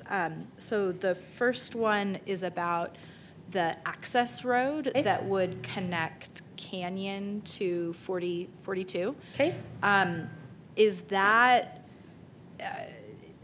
if this is approved, is that a done deal, or are there, it wasn't clear to me if other things need to happen for that, to ensure that that access road will be built? That's a good question. So it's not a done deal until a PUD for that eastern property comes forth and gets approved that would actually facilitate construction of that access coming through. So this really captures and aligns the intent to continue that through, but it wouldn't be constructed with this, and it would only be formally approved through a future PUD. should we be considering that a risk? I think from staff's perspective, this applicant has done as much as they can do to align their intent. So you can see on the screen the way, that they're extending basically that future drive aisle to their property line. There's a curb there now, as well as, they do have an executed agreement with the adjacent property about maintenance and access to kind of further capture that intent. But ultimately, it's going to be at the discretion of the future developer on the eastern property, as well as through public review from Planning Commission and then City Council that would make that decision. So ultimately, if that's something that a future Planning Commission or City Council decides is not important, they could approve it without it, or they could, deny an application that came through without one in the future.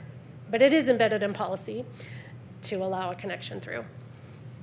Thanks. And then just my second question is about the commercial square footage.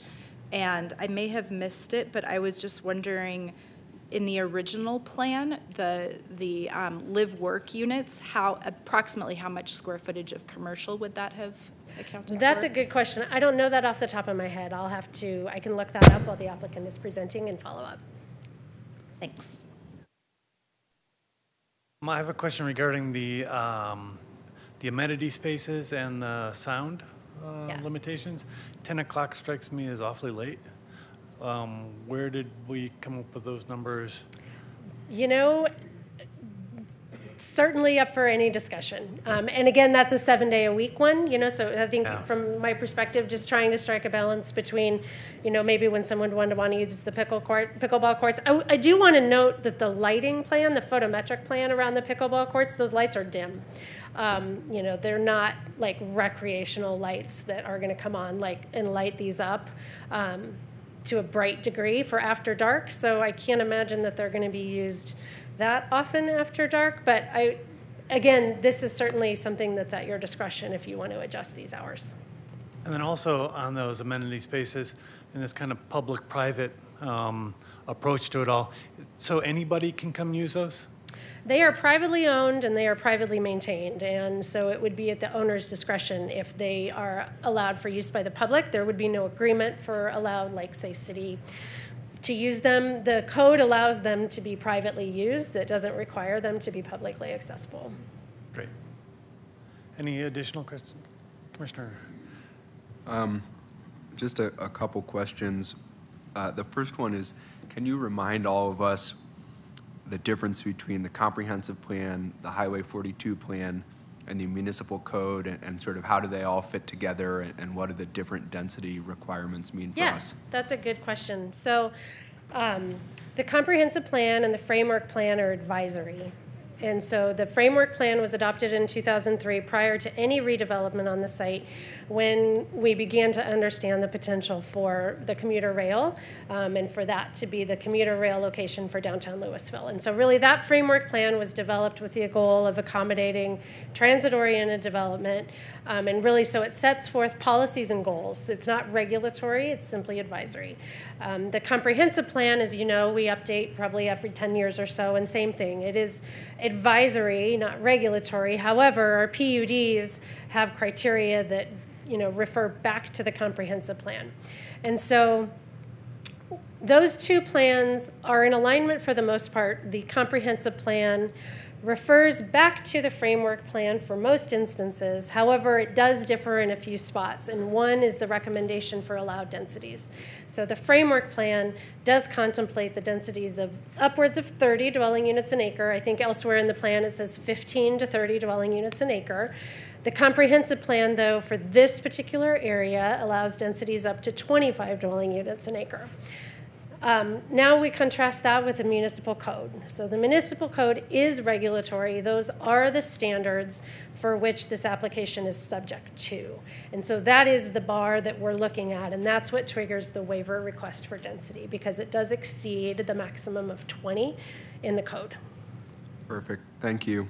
And then my other question, I know it's not something we usually talk about, but given it came up in quite a number of the comments, do you have any information about, or are you able to speak to some of the concerns about existing traffic and speeding and sort of bad car behaviors?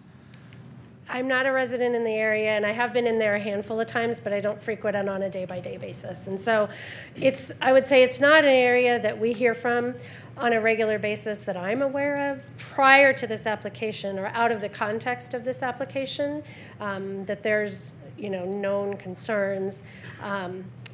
But I would lean on public comment, I think, for their experiences on that as well. Thank you. Yeah. Mr. Chairman, can I add a little bit of a to that answer Yes. that I think is an interesting distinction in the Highway 42 framework plan that I think influenced staff's recommended finding on the 30 DUs per acre is that, and it's in the staff report, but it basically says that in the center of the development, residential density should reach upward of 30 units per acre. So I think the policy isn't saying the whole redevelopment area should be 30 units per acre, but there are areas within the center, where you're concentrating density that could be up to 30%. So that plays into how we're looking at all of the areas together, even though they were developed by different developers. I think our position is, under this policy, it suggests certain areas could be up to 30, but probably not the whole area. That's where we're wanting to look at averages over all of the redevelopment area. Sure, thank you for that. And to clarify too, the framework plan area goes as far north as South Boulder Road and as far south as Pine Street, and it's bounded on the east by Highway 42 and on the west by the railroad tracks. So it would depend on, I think, what you consider the center of this area, which staff believes this is pretty much oriented toward the center. Sorry, you think this is the center of it? Okay. Additional questions for staff? Seeing none, thank you very much for the presentation. I'll now invite the applicant up to make their presentation. Beginning with your name and address, please. I'm Stacia Evers, and this is Sean Murphy, and we're with LCP Development, the owner, developer, and applicant on the DLOS PUD. I'll pull up our presentation here. Lisa had a thorough presentation, so we're really You need to get the microphone closer. Oh, there we go. Now it's on. Can you hear me better? Okay, great. So we're mainly going to hit the high-level topics here, and then have any further questions at the end here. So I just want to start by kind of explaining who we are, LCP Development. Our founders are Colorado natives, and we mainly do projects strictly in Colorado, but mainly in the Denver metro area and the surrounding communities. And so Louisville has been a perfect location for us looking at this site.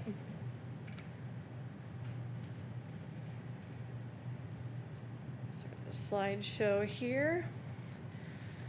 So just as a general overview of the project, this is a rendering of the project at Griffith Street and Cannon Street facing south. So you can see the commercial building there at the hard corner, and then the two apartment buildings just south of that.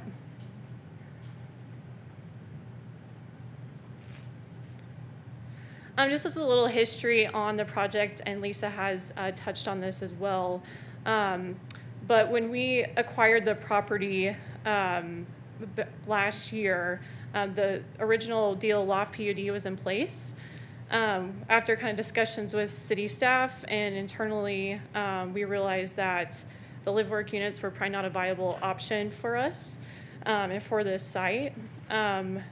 Looking at the market, it felt best to have market rate and affordable apartments in this location, along with the commercial building as required through the mixed use zoning.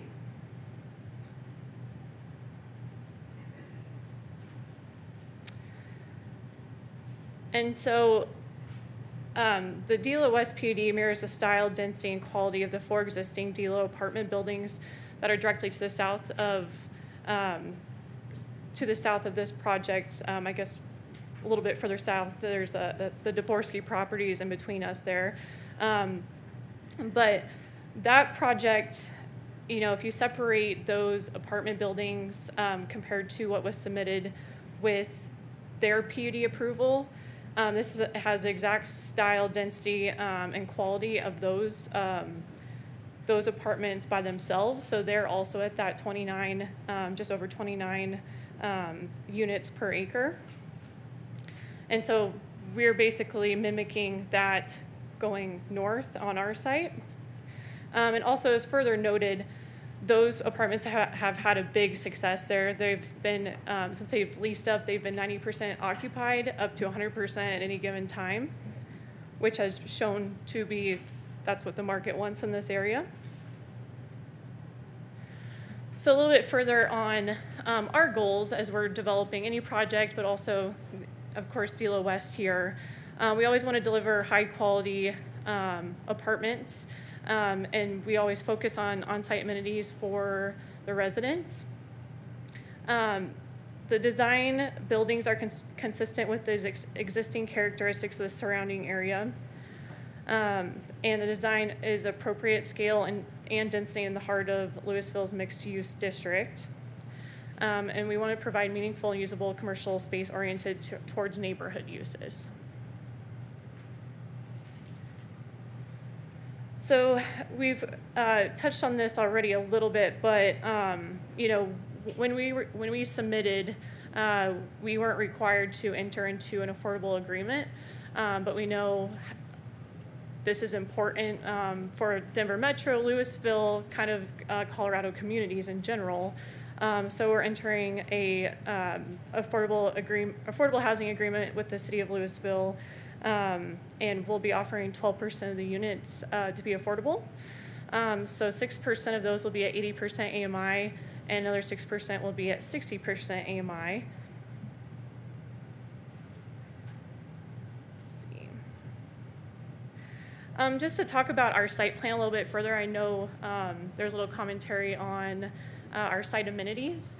As we looked at the site, we thought these site amenities were most appropriate and usable for the residents of this site, providing a pickleball court and utilizing, I think we have another slide on that, there we go, you know, grill station, potentially fitness station, and the picnic tables in that area and table tennis provides more of a lively interaction between the residents there, and something that they can really utilize and get to know their neighbors. And likewise, the pocket park that would be provided along Griffith Street would be able to connect to, residents connect to Griffith Street to also hang out and also kind of be more usable area for the commercial building. And I think the main waiver we'd like to comment on is the density waiver. So as we are looking at all the different area plans for this location, you know, looking at the Highway 42 revitalization and framework plan encourages densities up to 30 units per acre. And also the Highway 42 urban renewal plan calls for medium to high density residential and infill locations.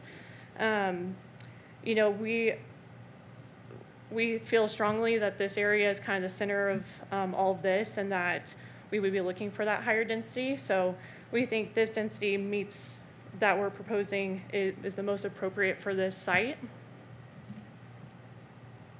And it also mirrors exactly to the Delo apartments to the south of us.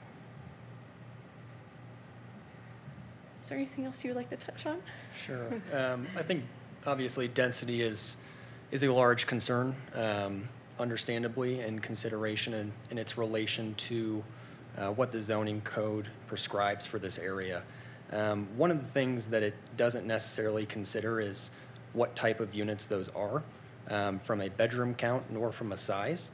And while affordability, and I'll say that with a capital A, in terms of a requirement or a policy to deliver affordable units, one of the ways that we strongly believe in delivering more affordability to residents is to provide units that are actually affordable at a market rate. And one of those elements is to deliver generally smaller units that come with a lower price point as far as the rent is concerned. So while looking at a property based on a dwelling units per acre basis, It doesn't factor in how many of those units are studios, how many of those units are 1-bedrooms, nor how many of those units are 2-bedrooms. And I think if you acknowledged or examined the documents we're proposing for those units, you'd understand that that density is not absurd in regards to the size and the style of those units, and it actually allows for more affordable units just given the smaller scale of some of those offerings.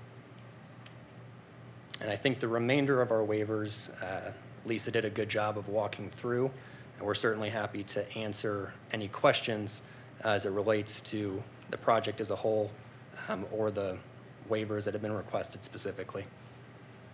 Great. Thank you for your presentation. Commissioner, questions for the applicant? Commissioner Deal. On that note, and I didn't see this in there, but do you have a chart or a spreadsheet of bedroom counts, kind of what was previously proposed and then what you're proposing? It's not something we readily have today, but we certainly can provide it to city staff. Can you talk a little bit about studio, 1-bedroom, 2-bedroom, kind of what you would envision for, and then also what you predict the market rate would be for those? It's hard to comment on the market rates without the data that we have. As far as a unit mix, I do know that we have several units that are sub 500 square feet. So those will certainly be a smaller studio offering.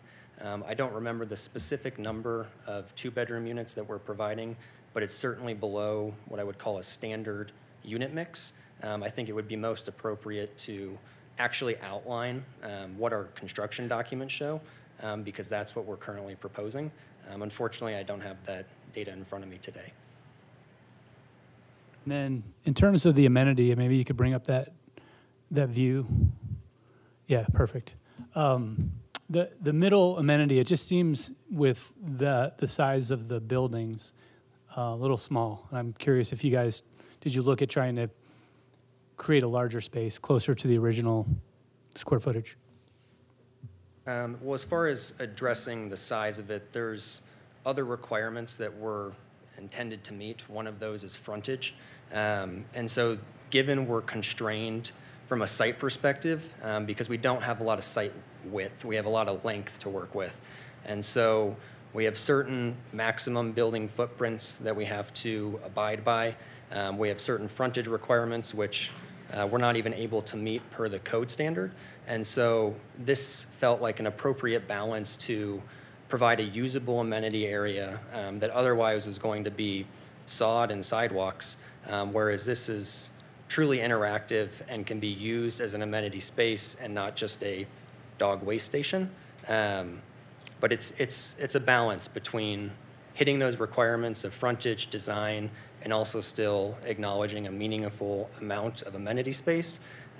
Because the design deviates so much from what the previous owners and developers had planned, it's hard to comment on what their intent was because their plan is so much different from what we're proposing today. Commissioner Osterman. Thank you for your presentation. My question, so during the presentation you mentioned that in your analysis, the previously proposed live-work units were not considered viable. I would like to hear a little bit more about what in your analysis considered them not viable and how the commercial space that's proposed in the new plan, what makes you believe that it would be more viable. And the reason I'm raising the question is because there were also lots of public comments about commercial space in this area that's currently vacant, and so would love to hear more from you about that. I think I'll address your comment in reverse in terms of why have any commercial at all. The simplest answer to that is it's required. If we were to design these buildings as per code, the entire ground floor would be commercial space, whether that's office or retail. The previous applicant for their PUD designed around that with live-work units. We do think that this small commercial building, which is not designed for high-intensity uses, it is not the appropriate scale or form for anything high-density like a restaurant. It's truly designed for a cafe, a small personal office, Something that, for one, doesn't need high-demand parking, and two, is more oriented towards neighborhood needs. It's not presenting itself to a major traffic corridor where you're going to get drive-by retail traffic, which the strip center to the south is more oriented towards. I think as a group, we acknowledge it's going to be difficult to lease, both due to market conditions that are prevailing not only in Louisville, but across the state. And there's many factors as to why that's happening. But it's also, it's required, and it's also the nature of a mixed-use project is to have some element of multiple uses. And we certainly don't wish for this building to stay vacant. We work on many active retail projects.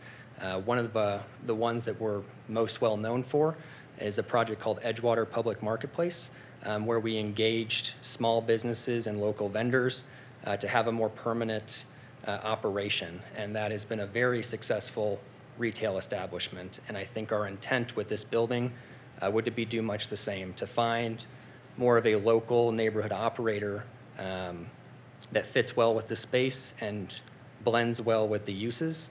As for the viability of live-work units, there's a number of factors that go into that. The first is understanding whether or not those are for sale or for rent units.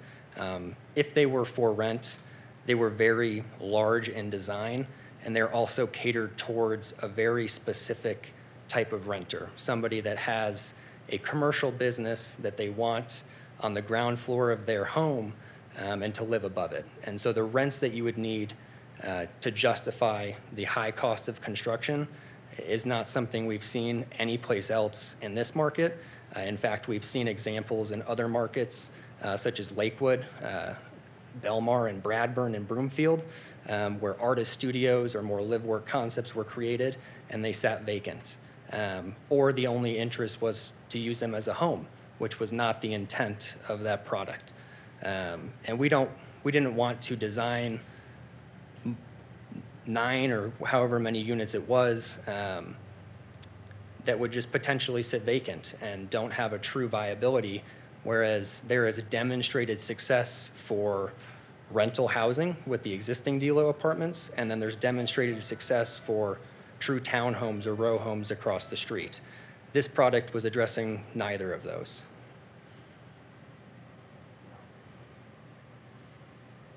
Additional questions? Yeah, thanks for the presentation. We have a lot of public comments in the record. I think we're going to hear some live here shortly, many of which address traffic and traffic concerns. Just would be interested in sort of your take on that issue and where your thinking is. So we've seen those comments as well, and we certainly appreciate them.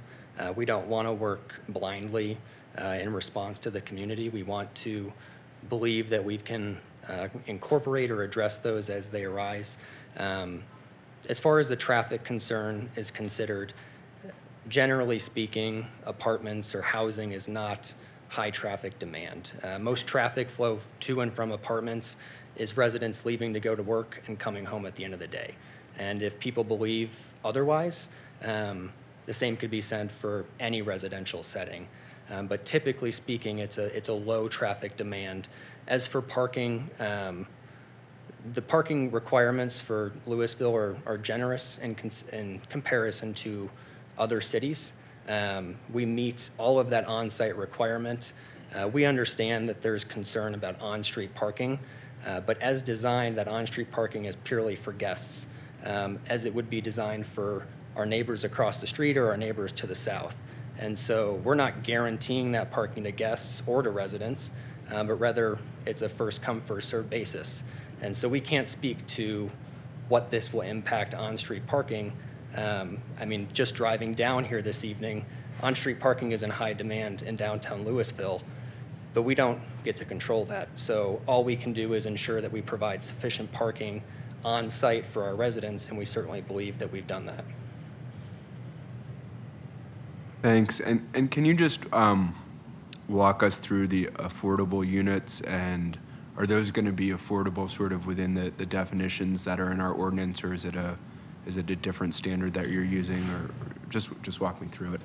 So it's our understanding that that policy, while implemented, we're not sure that anybody's actually signed up for it. So we would work cooperatively with city staff to arrange an agreement, whether that's a deed restriction or otherwise, per the code that's outlined for affordable units. So that's 12% of the units that will be diversified in standard with the unit mix. So if it's 20% studios, 70% one bedrooms, and 10% twos, those affordable units will have the same ratio as the product itself. They will be indistinguishable in quality, design, and location throughout the project. And half will be limited to 80% of the median income. The other half will be limited to 60% of the median income. And from our experience with other municipalities, typically that's done through some form of agreement or deed restriction, and we're prepared to work cooperatively to enter into that. Thanks, appreciate that. And just one more question, which is more for curiosity than anything, which is, I assume you heard our earlier discussion on the affordable ordinance. I'd be curious sort of on your views about how providing the 8 units in this project affects the sort of overall project economics from the developer perspective. It can be significant. 12% is higher than what other counties are currently requiring. That being said, Denver County is increasing their requirements. We are a company that strongly believes in both big and little a affordability. So doing what we can to provide market rate units that are affordable from a price point, as well as ensuring restrictions that provide income limits to renters that otherwise wouldn't have opportunities. As far as the financial impacts, when we underwrite these projects, it takes a significant hit in relation to what we could otherwise achieve from a market rent standpoint. And there's a balance of how much of that we can absorb, not by passing off the rents to the neighbor, because we don't frankly get to set what the rent is.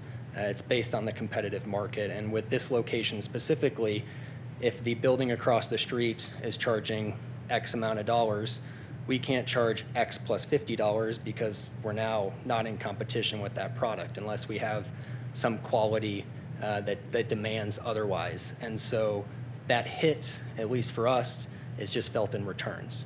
And it's saying, it's a balance of social initiative and saying, are we comfortable with slightly lower returns, understanding that our risk profile hasn't changed in pursuit of this project? And fortunately, for this project, the answer is yes. We're able to afford that. Now, that gets more difficult the smaller the projects get.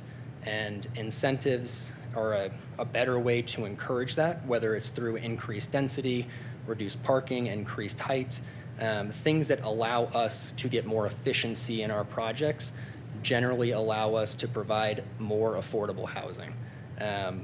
But it can be a very case-by-case basis. To earlier comments from the public, one of the first things that it often does is impact land values.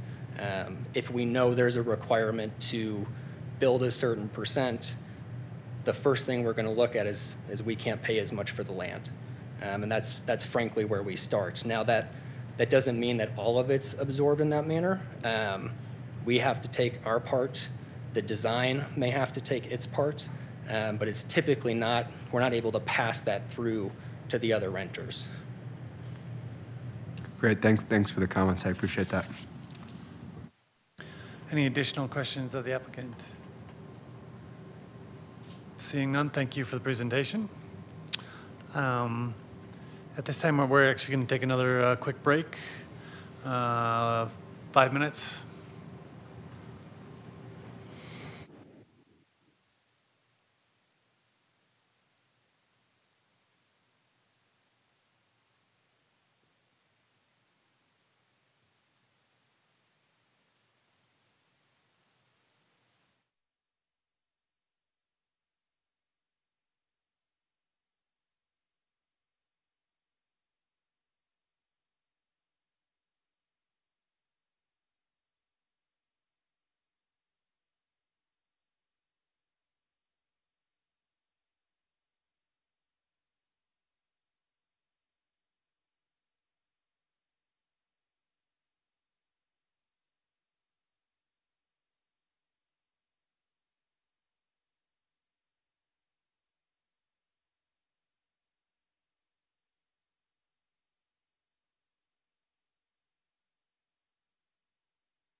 Okay, sorry to interrupt conversations. We're going to reconvene now. Thank you all.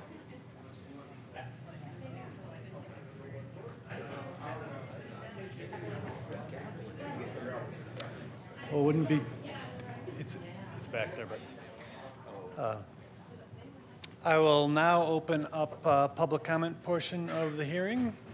Would invite people in person. If you haven't filled out the card already, please fill out a card. Ask you to limit yourself to 3 minutes. There's no aggregating of time. And please begin in stating your full name and address.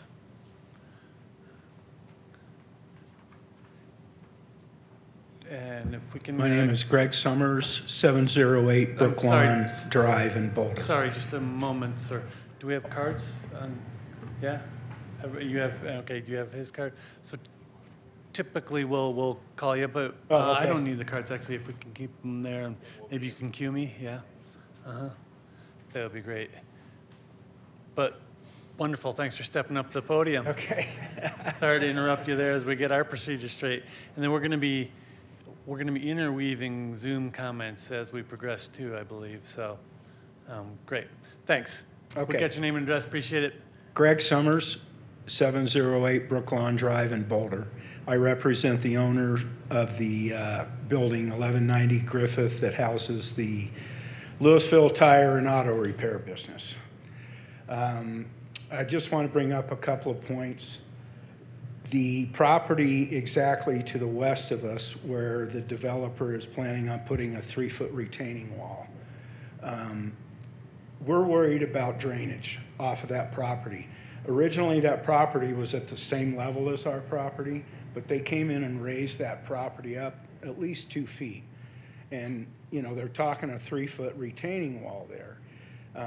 We're concerned about where all that water is going to go from that development. Because this property that we have right now is a terrible drainage property. It's ridiculous. And we can't have any more water. We can't take any more water on that property. So I just want to go on the record saying that we're very concerned about drainage off of this new development down into our parking lot. Secondly, parking. At times, Brian parks around Cannon Street to the south. I mean, he has that much business. I don't know what to say, but I think there's going to be some parking issues down the road. When you have that many people coming in, 66 units, I don't know. I just want, like I said, go on record that I think there's going to be parking issues, and I would like the drainage issue addressed. Thank you. Okay. Thank you very much. Appreciate your comments. And then if we can give people warning that they're kind of on deck also. Okay. So. Ms. Linda Cadiora. I hope I didn't mangle your last name. And on deck would be Ms. Jen Ladley. Okay. All right, so I'm Linda Cadiora. I live at 1439 Front Street. In Louisville, it's called Little Italy. It is north of this development. Two things. One was the amenity space. I mean, the grass that's over there is like 900 square feet. I think it's smaller than this room. And he said, you know, didn't want it to be a dog waste area. Well, the dog waste area has become my lawn. That's where these people are walking their dogs. And so I'm not happy with that. And then, I can't even remember what the other comment was, so thanks. Thank you very much. Ms. Ladley, thank you. And on deck would be Ms. Deborah Sirkin. Thanks, Jen Ladley. 1100 Courtesy Road, Louisville is Coal Creek Collision Center. Been there 21 years. It is right on the corner of Short Street and Highway 42. So we were involved in the very first development plan, and I wasn't going to speak tonight, but a couple of you have asked about traffic, and I own an auto body shop. So I want to tell you something extraordinarily important. You wreck your cars, that's how I pay for my college, that my kids' college, how I eat. You get in a car accident, I love it, right? No. You do the second development without doing some sort of addressing on the traffic. I am going to have more business than I've ever known what to do, and you're going to have to give me a second location. So the problem I've seen is that's the only drive-through. So they have to go past my auto body shop, which used to be my dark back alley, is now their dark back alley. Sorry, I wouldn't walk back. We need you to speak to the microphone, Oh, otherwise God. it doesn't go out over the. My back alley now turned to their back alley. I have more theft. I have more problems. During the day, I can't drive back there without afraid of a car accident of myself, and I don't make any money fixing my own cars. So my point is this. This nice gentleman said there's going to be this commercial building. Could be a coffee shop. What's the traffic going to be like with a coffee shop? In this dark black back alley, if you've not driven back there, if you've not driven past their property through the rest of ours, please do so before you make any drastic decisions. Because 66 units, 120 drivers, 120 cars, plus a coffee shop, plus all of our businesses that already exist, that obviously have parking issues already. So the traffic. It has caused a lot of car accidents. It's caused a lot of theft. There is actually not a real road. It is a cut through between my alleyway and this new apartment complex. It's not going to affect me if you build this new portion because I've already gone through the construction. I've already done all that. So really, it doesn't affect me. So I wasn't going to stand up here today unless you really want to know what the traffic is like. And now add a couple more buildings. It's a problem. Thank you very much for your comments. Are we going to flip-flop with Zoom? We can. We do have two more people who've put cards in to speak here, but yeah. we could go to Zoom. Sure. Ms. Rita Zamora, would you please confirm that you can hear us and we can hear you? Hello, can you hear me? Yes. Okay, great, thank you. I have 3 points I want to talk through. The first one is Rita Zamora. I'm at 1082 Griffith Street. I'm just one home away from the corner of Cannon and Griffith Street. I have 3 points I want to make. The first point is regarding the commercial building. First of all, we've already heard from several residences, or you may have in the email, that there are already several vacant buildings, commercial buildings less than a block away, and they have been vacant for years off of Highway 42 next to Ziggy's Coffee Shop, which I also want to bring up because you're saying the commercial property might be used as a cafe or a coffee shop. Less than 1 block away, we have Ziggy's Cafe. They're a new startup here in Louisville. They're an established Colorado business. We see them working hard to try and grow traffic and be successful. So we don't want to take business from them. They're already a well-loved coffee shop. To the north, less than a block away, we have Precision Pours, another coffee shop and bakery. We don't need another cafe and bakery. And we purchased our home here because the developer sold us on what a wonderful, lovely family neighborhood it's going to be with live-work lofts. So that addresses the commercial building. I also have some concerns with the grassy areas.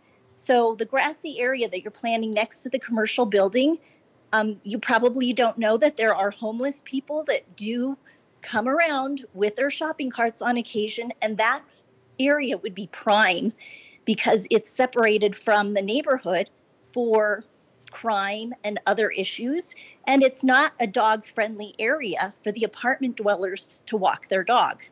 So my husband and I both live and work from our home. Live-work properties would be great. Most of our neighbors here, I shouldn't say most, but many also live since COVID and work in our same unit, in our home. I'm outside probably 3, 4, 5 times a day because we have a dog. There are tons of dog lovers here. So I feel like you wrote a lot of these plans from behind a computer and you've never visited here. we need a place for the dog waste. So you said you're building a pickleball court because otherwise there would be dog waste there. Yes, and where is all of that dog waste going to go? It's going to go to all the neighborhoods to the north and to our property. And that's also going to be a lot of people crossing the street that's already dangerous, and we need a place for the dogs. So the last point I want to make is that there are more and more families here in this area that need homes. So we have enough apartments. I know you said it's 98% full in the other apartments. That was not the case until very recently. And we have several Marshall Fire families that are here as well. So we need homes, not more apartments. So thank you for your consideration. And thank you for your comments. Next on Zoom is Michael. Michael, can you please confirm that we can hear you and you can hear us? Yes, can you hear me? Yes, great. Go ahead.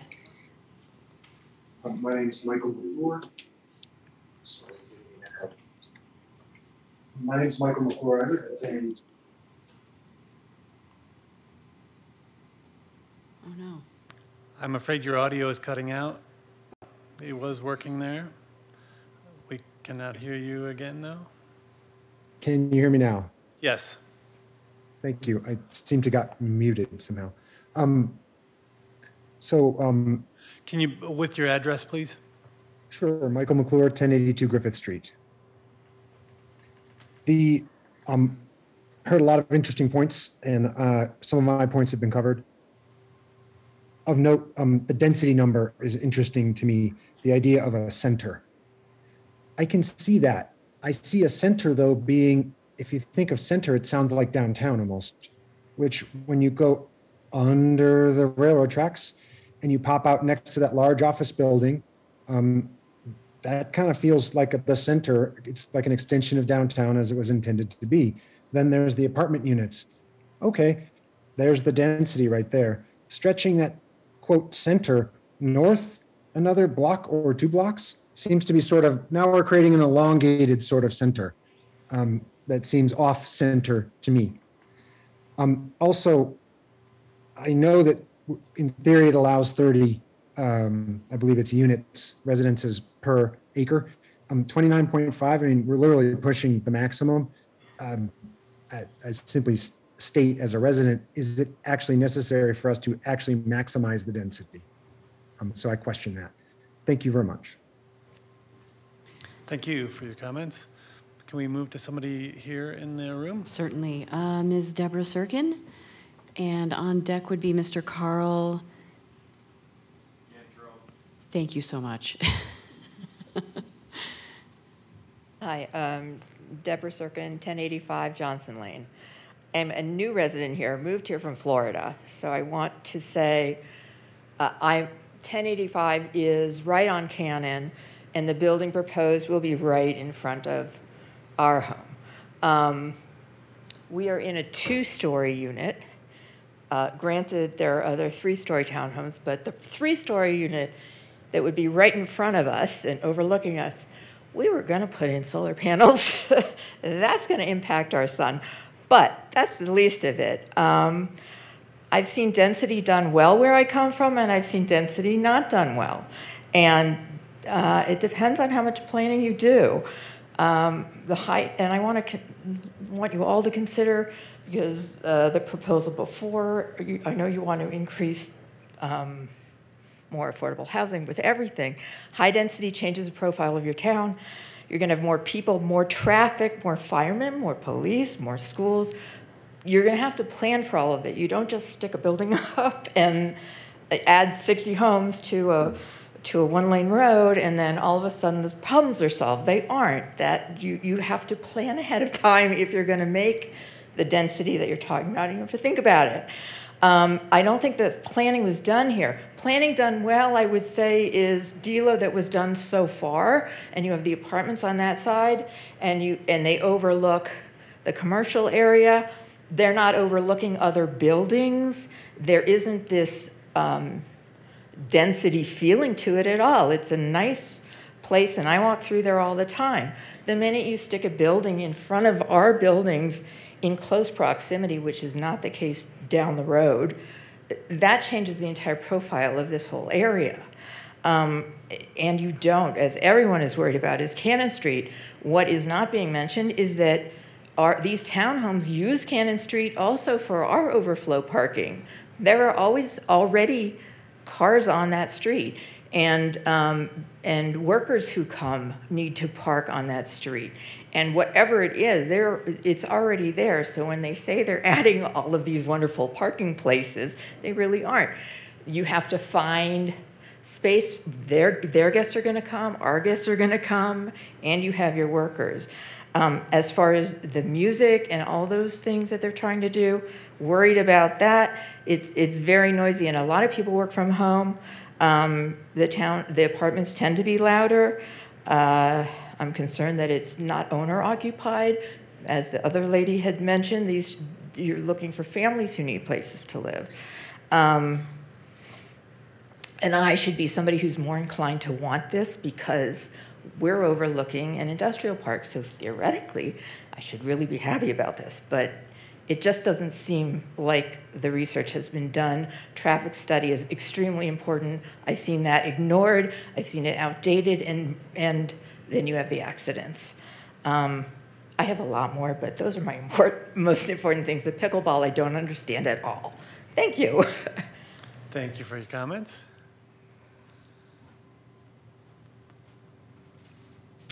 Good evening, guys. How are you? My name is Carl Cantrell, 945 Griffith Street here in town. I've lived on that corner for 54 years. My parents built that home in 1955. I have aunts, uncles, cousins, grandparents. They developed that neighborhood. I find it really odd our elected officials for that ward aren't here for such an important meeting, number one. That just strikes me as odd. They wouldn't be here at this time to discuss this.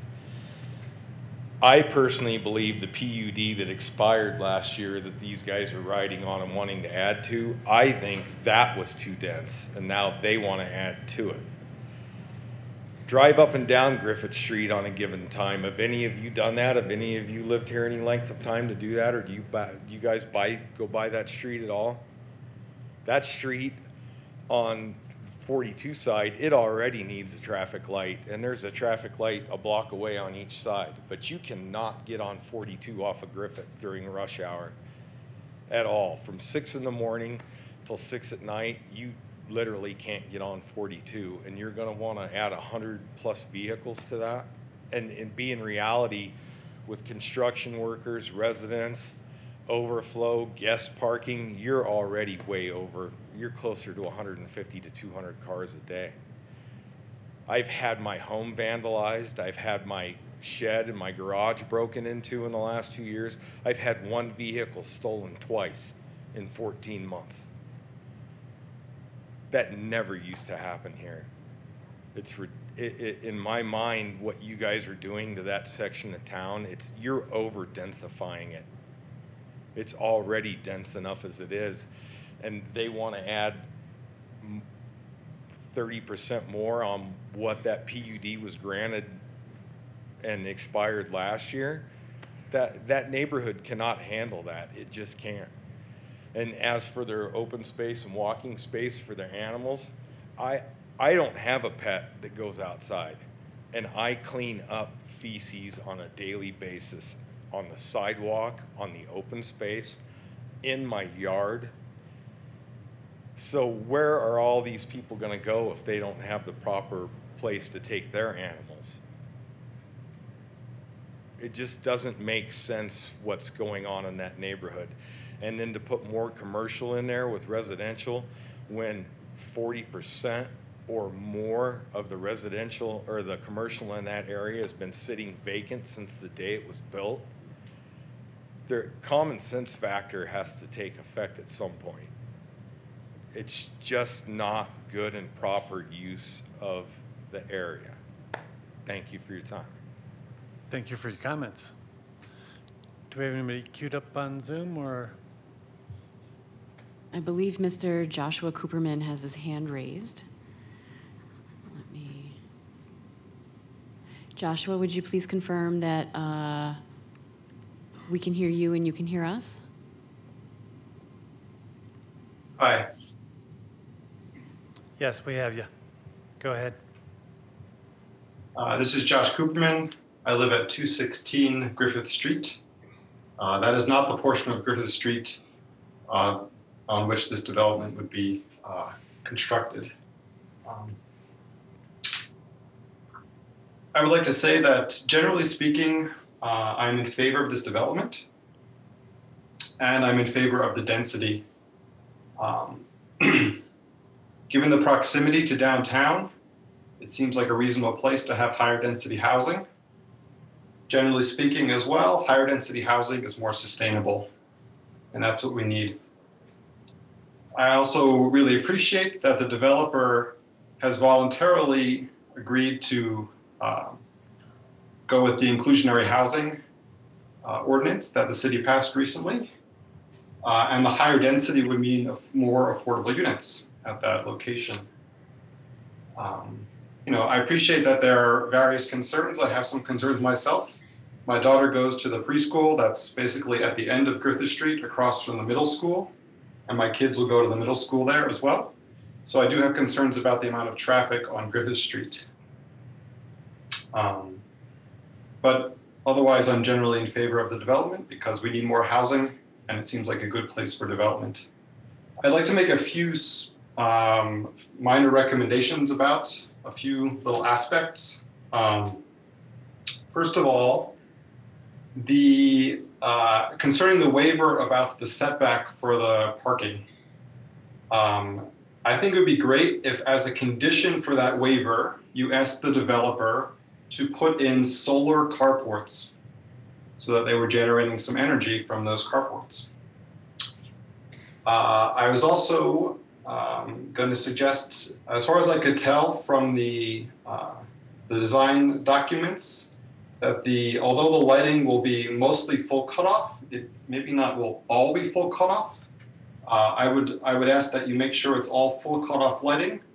Also, it looked like the temperature would be 3,000 Kelvin, which is too hot. As far as I understand, the dark sky lighting ordinance currently under consideration, or at least currently drafted by the city, would have an upper limit of 2,700 Kelvin.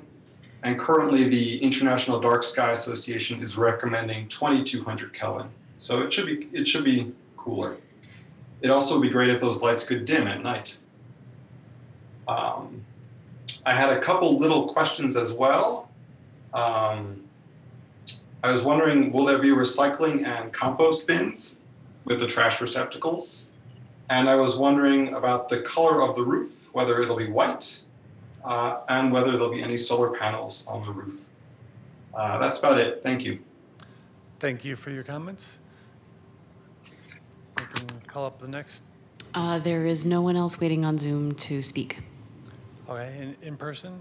No other cards were submitted. Okay. Mr. Dabrowski, were you going to? All right. Thank you. I'll take another bite at the apple. Mike Dabrowski, 601 Pine Street here in Louisville.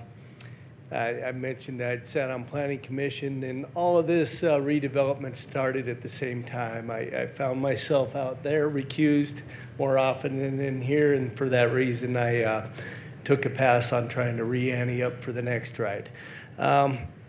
With that said, there's been a lot of history to this project. Lisa and Rob have been associated with it for about the last 5 years. Is that right, Rob? And prior to that, Sean McCarthy, he really took the ride on this one, and he had all the institutional knowledge. And that's unfortunately what gets lost as staff turns over the years. We've worked through 4 different planning directors, and I appreciate what Rob and Lisa have done to try to pick up the pieces and understand the history of what's transpired. My concern on this is all things that we've been promised by the developer. We supported their project in lieu of what we've been promised. I grew up, my grandfather, my dad, myself, your good word and handshake is all you have at the end of the day, and one needs to honor it. That's what I'm asking for here, is that this developer honor the agreements that were in place with the previous one. They're taking it, they get the benefit of the previous PUD. There's a lot of lenience here there that wouldn't exist today if they started new. With that, I feel like they should honor the agreements that were in place as stated. The traffic issue seems to be a common denominator. I read some letters here, certainly the comments that were made. There is one way to solve that, and that is to have Caledonia Street, or what I've always known as Caledonia Street, which is the thoroughfare that would run adjacent to our property. Put that through right away. Make that a condition. I would recommend to a commission is make that a recommendation of the proposal to drive that street through. We were promised that that street would run exactly adjacent to our property so we could have access to it. That, of course, has been altered in the plan to make the alignment with Highway 42. There's quite the story of what happened with the implosion of DELO. And they pretty much checked out about the time that Highway 42 was being redesigned, and they missed their opportunity to move the driveway over to accommodate for that plan. Therefore, now Outlot 1, which Lisa made reference to, which previously, or has up till today, ran adjacent to our property, the street is going to move further over. We've had access to that property already through that driveway for the full 46 years that we've been on the property. So therefore, we have what we consider a prescriptive easement in place. I've spoken to the applicant on it just as of recently, and I feel very confident that they have the tools and the means to address our concerns and issues, both on the oops, I'm out. But thank you for your consideration. Everything I have is in the packet and in the presentation that I presented. And I'm confident that the applicant has the option to meet our needs. Thank you. Thank you for your comments. At this time, I'd also like to entertain a motion to enter the comments that we've received by email. Do we have the official document titles for them? Are they Addendum 1 and Addendum 2? Yeah, so you received 2 emails. One, I believe it was Wednesday afternoon with a series of emails, and then you received another one later this afternoon. All of the public comments that were sent to the commissioners are posted up on the wall, and then they've also been uploaded to the website. And we should refer them as Addendum 1, Addendum 2? That'd be great. Sorry, sure. So if we could have a motion to enter those into public comment. So moved. Second. Second. Thank you. All in favor? Aye. Aye. Aye. Opposed? Hearing none, the motion carries. Thank you. At this point in time, I'd also point out that we are not going to be able to get to the item C at this evening. So if there are still people here for item C, we'll have to let you know we're not going to be able to take that up. And then for the commission, we need to discuss how do we want to proceed with time. It has gotten late. We can stop this at any point we want to along the way. I just don't think we're going to have enough time to handle it all. Bonnie said she was here twice. That's enough. Not sure where that's a Zoom mic, I think. That might be live. So should we invite the applicant up at this point for their response and closing statement? And then perhaps also staff at that point? I don't know that we'll be able to finish our discussion, so we can see how that proceeds, but. Yeah, if you're entertaining recommendations, I'd sure like to hear from the applicant again. Okay. In response to the comments, but I think I agree with you that we might not have time for our discussion and voting this evening. Okay. Why don't we invite the applicant up for the closing response and closing statement? Well, thank you all again for taking your time this evening to review this case. In regards to the comments we just heard, and we've also been in receipt of all the written comments from the public, and we do take very serious consideration of those. I think there's a few delineations that I'd like to make in regards to those. The first being that as far as traffic and parking is concerned, traffic is not something that we have necessarily in our control. We work cooperatively with city staffs to ensure that we meet the requirements that are presented in front of us, and also that we agree with those requirements from a functionality standpoint.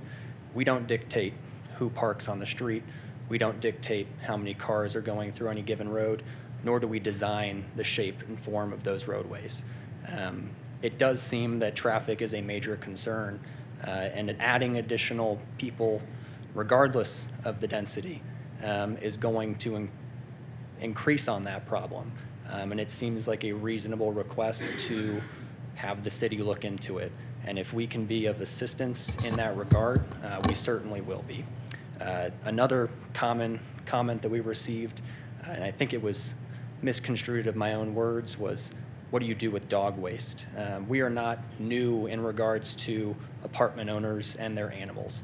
There will be dog waste stations throughout our property, along the right-of-way, near our pocket park, to provide waste station opportunities to dog owners.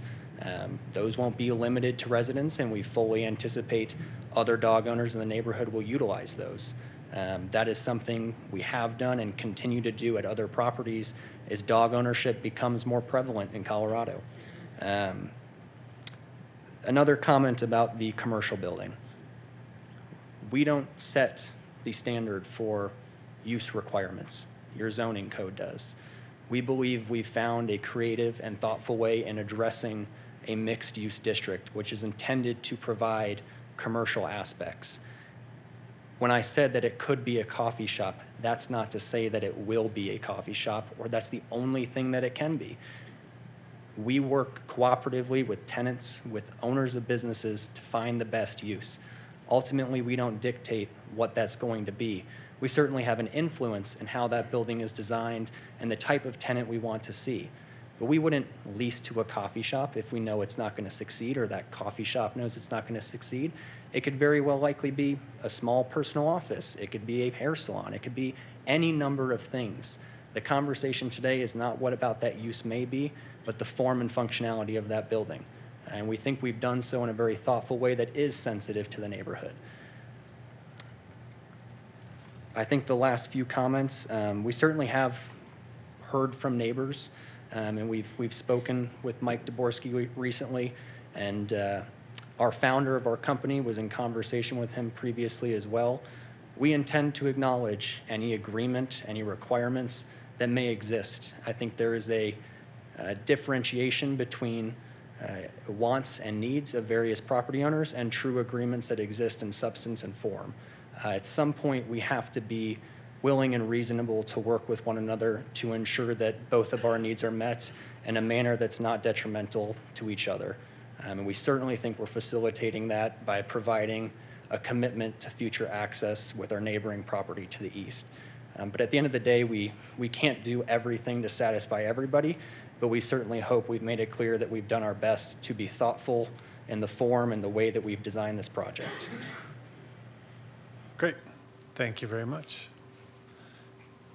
And staff closing statement?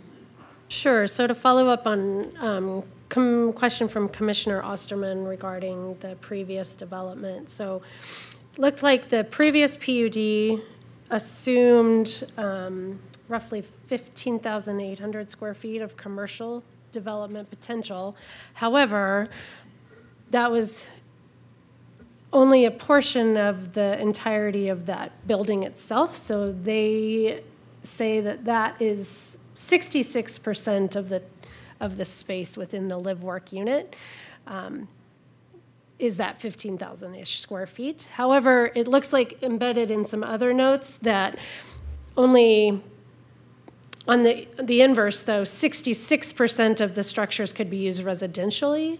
So you could basically have that again for the kind of like the minimum amount of commercial development. So there is kind of a minimum amount, or basically it can't be occupied residentially. I don't know that they could require commercial use. It's just you can only use the residential structures, you know, I guess 2/3 of those live-work units residentially.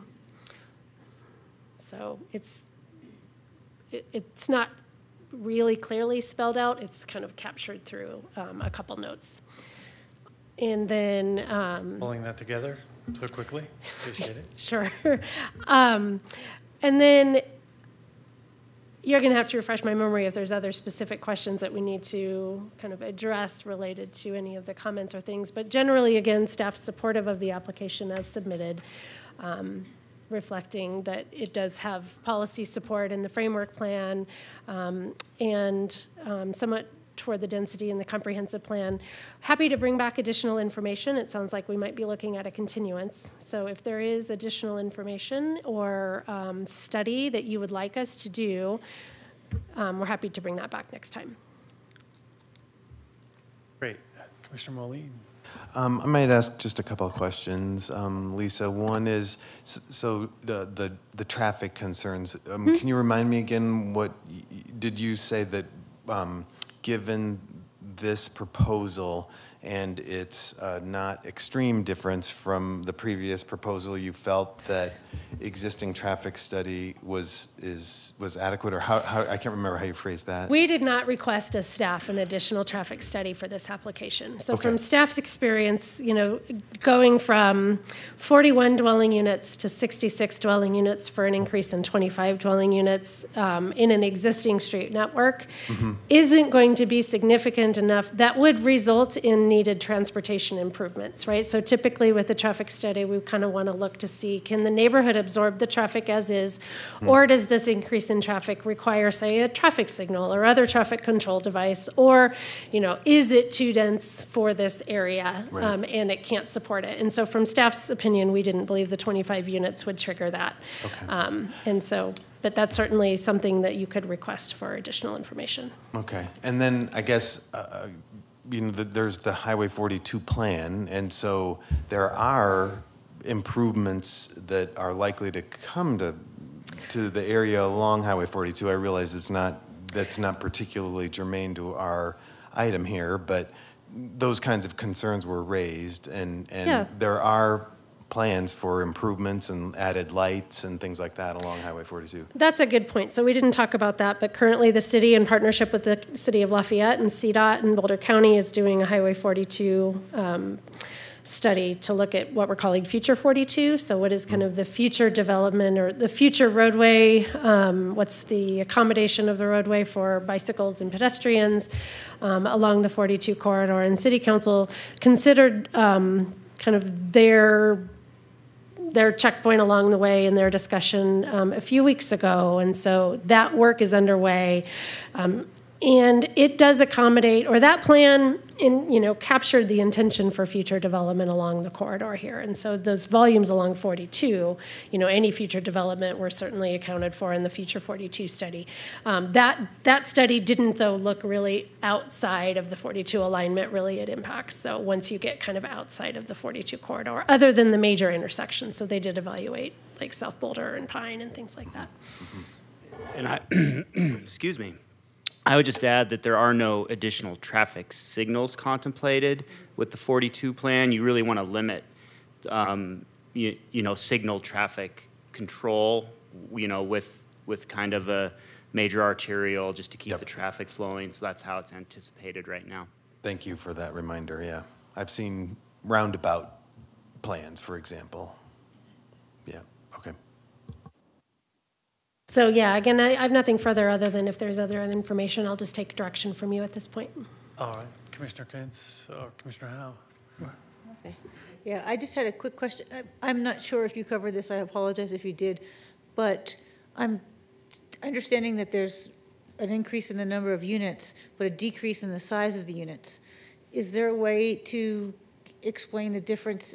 Are there projected differences in the population and the number of people and the number of cars between the two? Because I'm trying to understand the scale of the increase in the density, because it could be different than just the number of units. That's a good question. So the the current PUD under consideration does include kind of the bedroom count for the number of one-bedroom units and two-bedroom units, because our parking code is based on number of bedrooms, and so they do have that in there, and we'll confirm that at building permit.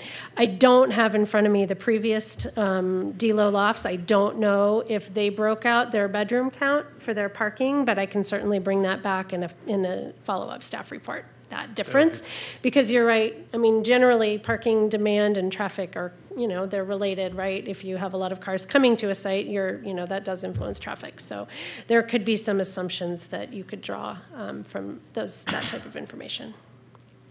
That would be very helpful, yeah. Yeah. Please.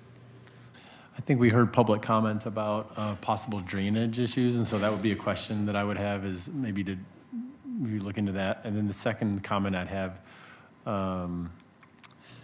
what was the second comment? We can come back to you. I'll think about it in just a second. Public Works is continuing to review the drainage plan, but we'll reconfirm, particularly with the problem areas that we heard tonight, just that everything will work acceptably and is mitigated. The second comment was, if the street to the south, the through street, as Mr. Daborski said, Caledonia Street, were extended through, how many parking spaces do we lose, if any? And then does that become? So given the current proposal, you wouldn't lose any parking spaces if that maintains as a private drive. If that becomes right-of-way, the width requirements are different, and there are some parking spaces. I could pull it up if helpful, but there are some parking spaces adjacent to that on the south side that, if it becomes right-of-way, would probably have to go away. But as proposed, just to punch it through, you wouldn't have to lose parking if it remains private. Just to clarify, that would be one way going out. Is that how you keep it private, or? No, it would be two-way. It's just the width dimensions change if it becomes right-of-way. Okay, but it's still publicly available? Yeah, it would, accessibly. Okay. Yeah. And if it's private, is the maintenance of that taken care of by the developer? Then is that a difference? Yes. Any additional thoughts, research items for staff? I guess I'll just ask, if we did decide we wanted to see a traffic study, I mean, what's the time frame on that? Could we even see that by our next meeting, or is that longer to produce? I would look to the applicants for that, but I would think it depends on the timing for that continuance. If you want to step up to the microphone, you could address the concern and timing. I'm not sure when the next meeting would take place for this, but typically those take anywhere from 60 to 100 days to complete. It just depends on the consultant we utilized and what their demand looks like. Thank you. While you're at the podium, actually, I think we would be looking at continuing this to 2 weeks from now. Okay. Is that a date that would work for you potentially? We will ensure that we're here, yes. Okay, great. Any additional thoughts or research items for staff that we can reasonably request in 2 weeks? All right.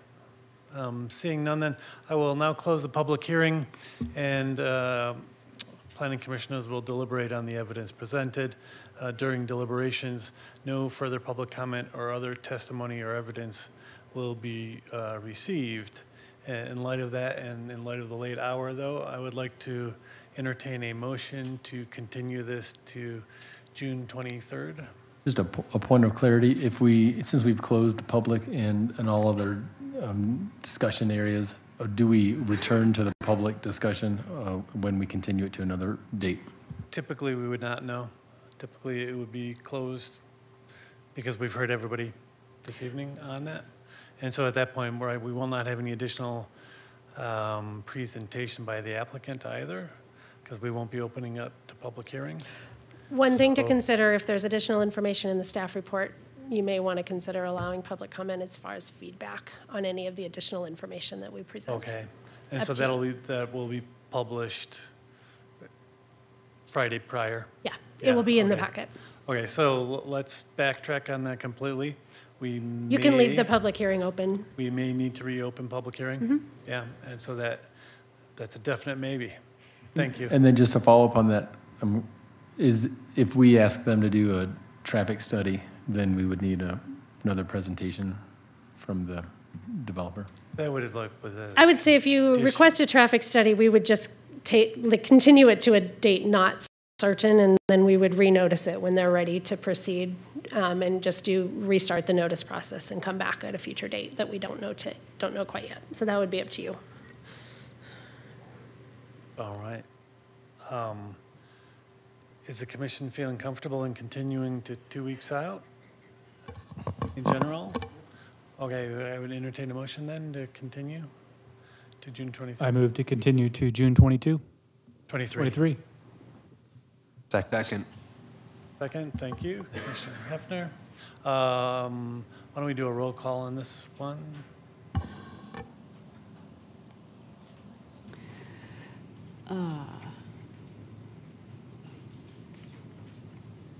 Chair Brauneis. Yes. Vice Chair Hefner. Yes. Commissioner Krantz. I won't be here. It's just whether we can continue, continue or yes. not, yeah. Yes. Okay. Commissioner Osterman. Yes. Commissioner Deal. Yes. Commissioner Howe. Yes. Commissioner Moline. Yes. Motion carries, and we will continue in 2 weeks' time. With that, then, we will move into the final portion here. Any planning commission comments anybody might have? And that could be for commissioners, right? If you are involved in some local volunteer effort that's appropriate to share your thoughts on, or if you had an event coming up or just something. No? Okay, thank you. I do have one comment. And it's a comment I've actually had before, but we've been pretty busy with other stuff. And the comment is that at some upcoming future meeting, not necessarily our next meeting, I think it would be helpful to me, at least, if we could go over our bylaws and rules of order, just to make sure we're all on the same page about how we do things procedurally, and sort of compare that to how council is doing things, and just think about whether there's anything we might want to do differently or reaffirm what we do now. Great, thank you. Before you go too much further, you go back to agenda item on 602 Taylor. All right. There's a continuance to All handle. right. Thank you. I'd entertain a motion to continue the planned unit development, consideration of planned unit development for 602 Taylor Avenue in the Colorado Tech Center to March 23rd. So moved. Thank you. June 23rd. June 23rd, yes. So moved. Second. Second, thank you. I think we need to roll call. Chair Brauneis. Yes. Vice Chair Hefner. Yes. Commissioner Krantz. Yes. Commissioner Osterman. Yes. Commissioner Deal. Yes. Commissioner Howe. Yes. Commissioner Moline. Yes. Motion carries. Thank you. Thanks for bringing that in there. Any other staff comments? Nothing at this I time. don't think we have All right. anything else this evening. Thanks. If you'd like any updates, I know, Commissioner Howe had some questions related to work on Marshall Fire. We're happy to provide updates on that, but given the hour, we can do that next time too. That would be at your discretion. Okay, yeah, if we could, I'd appreciate that. And then we noticed we have a discussion for the July 14th, a couple of items for July 14th that we're looking at. And with that, I would entertain a motion to adjourn. Motion to adjourn. Thank you. All in favor? Aye. Aye. Have a great evening. Recording stopped. Do we need to turn these?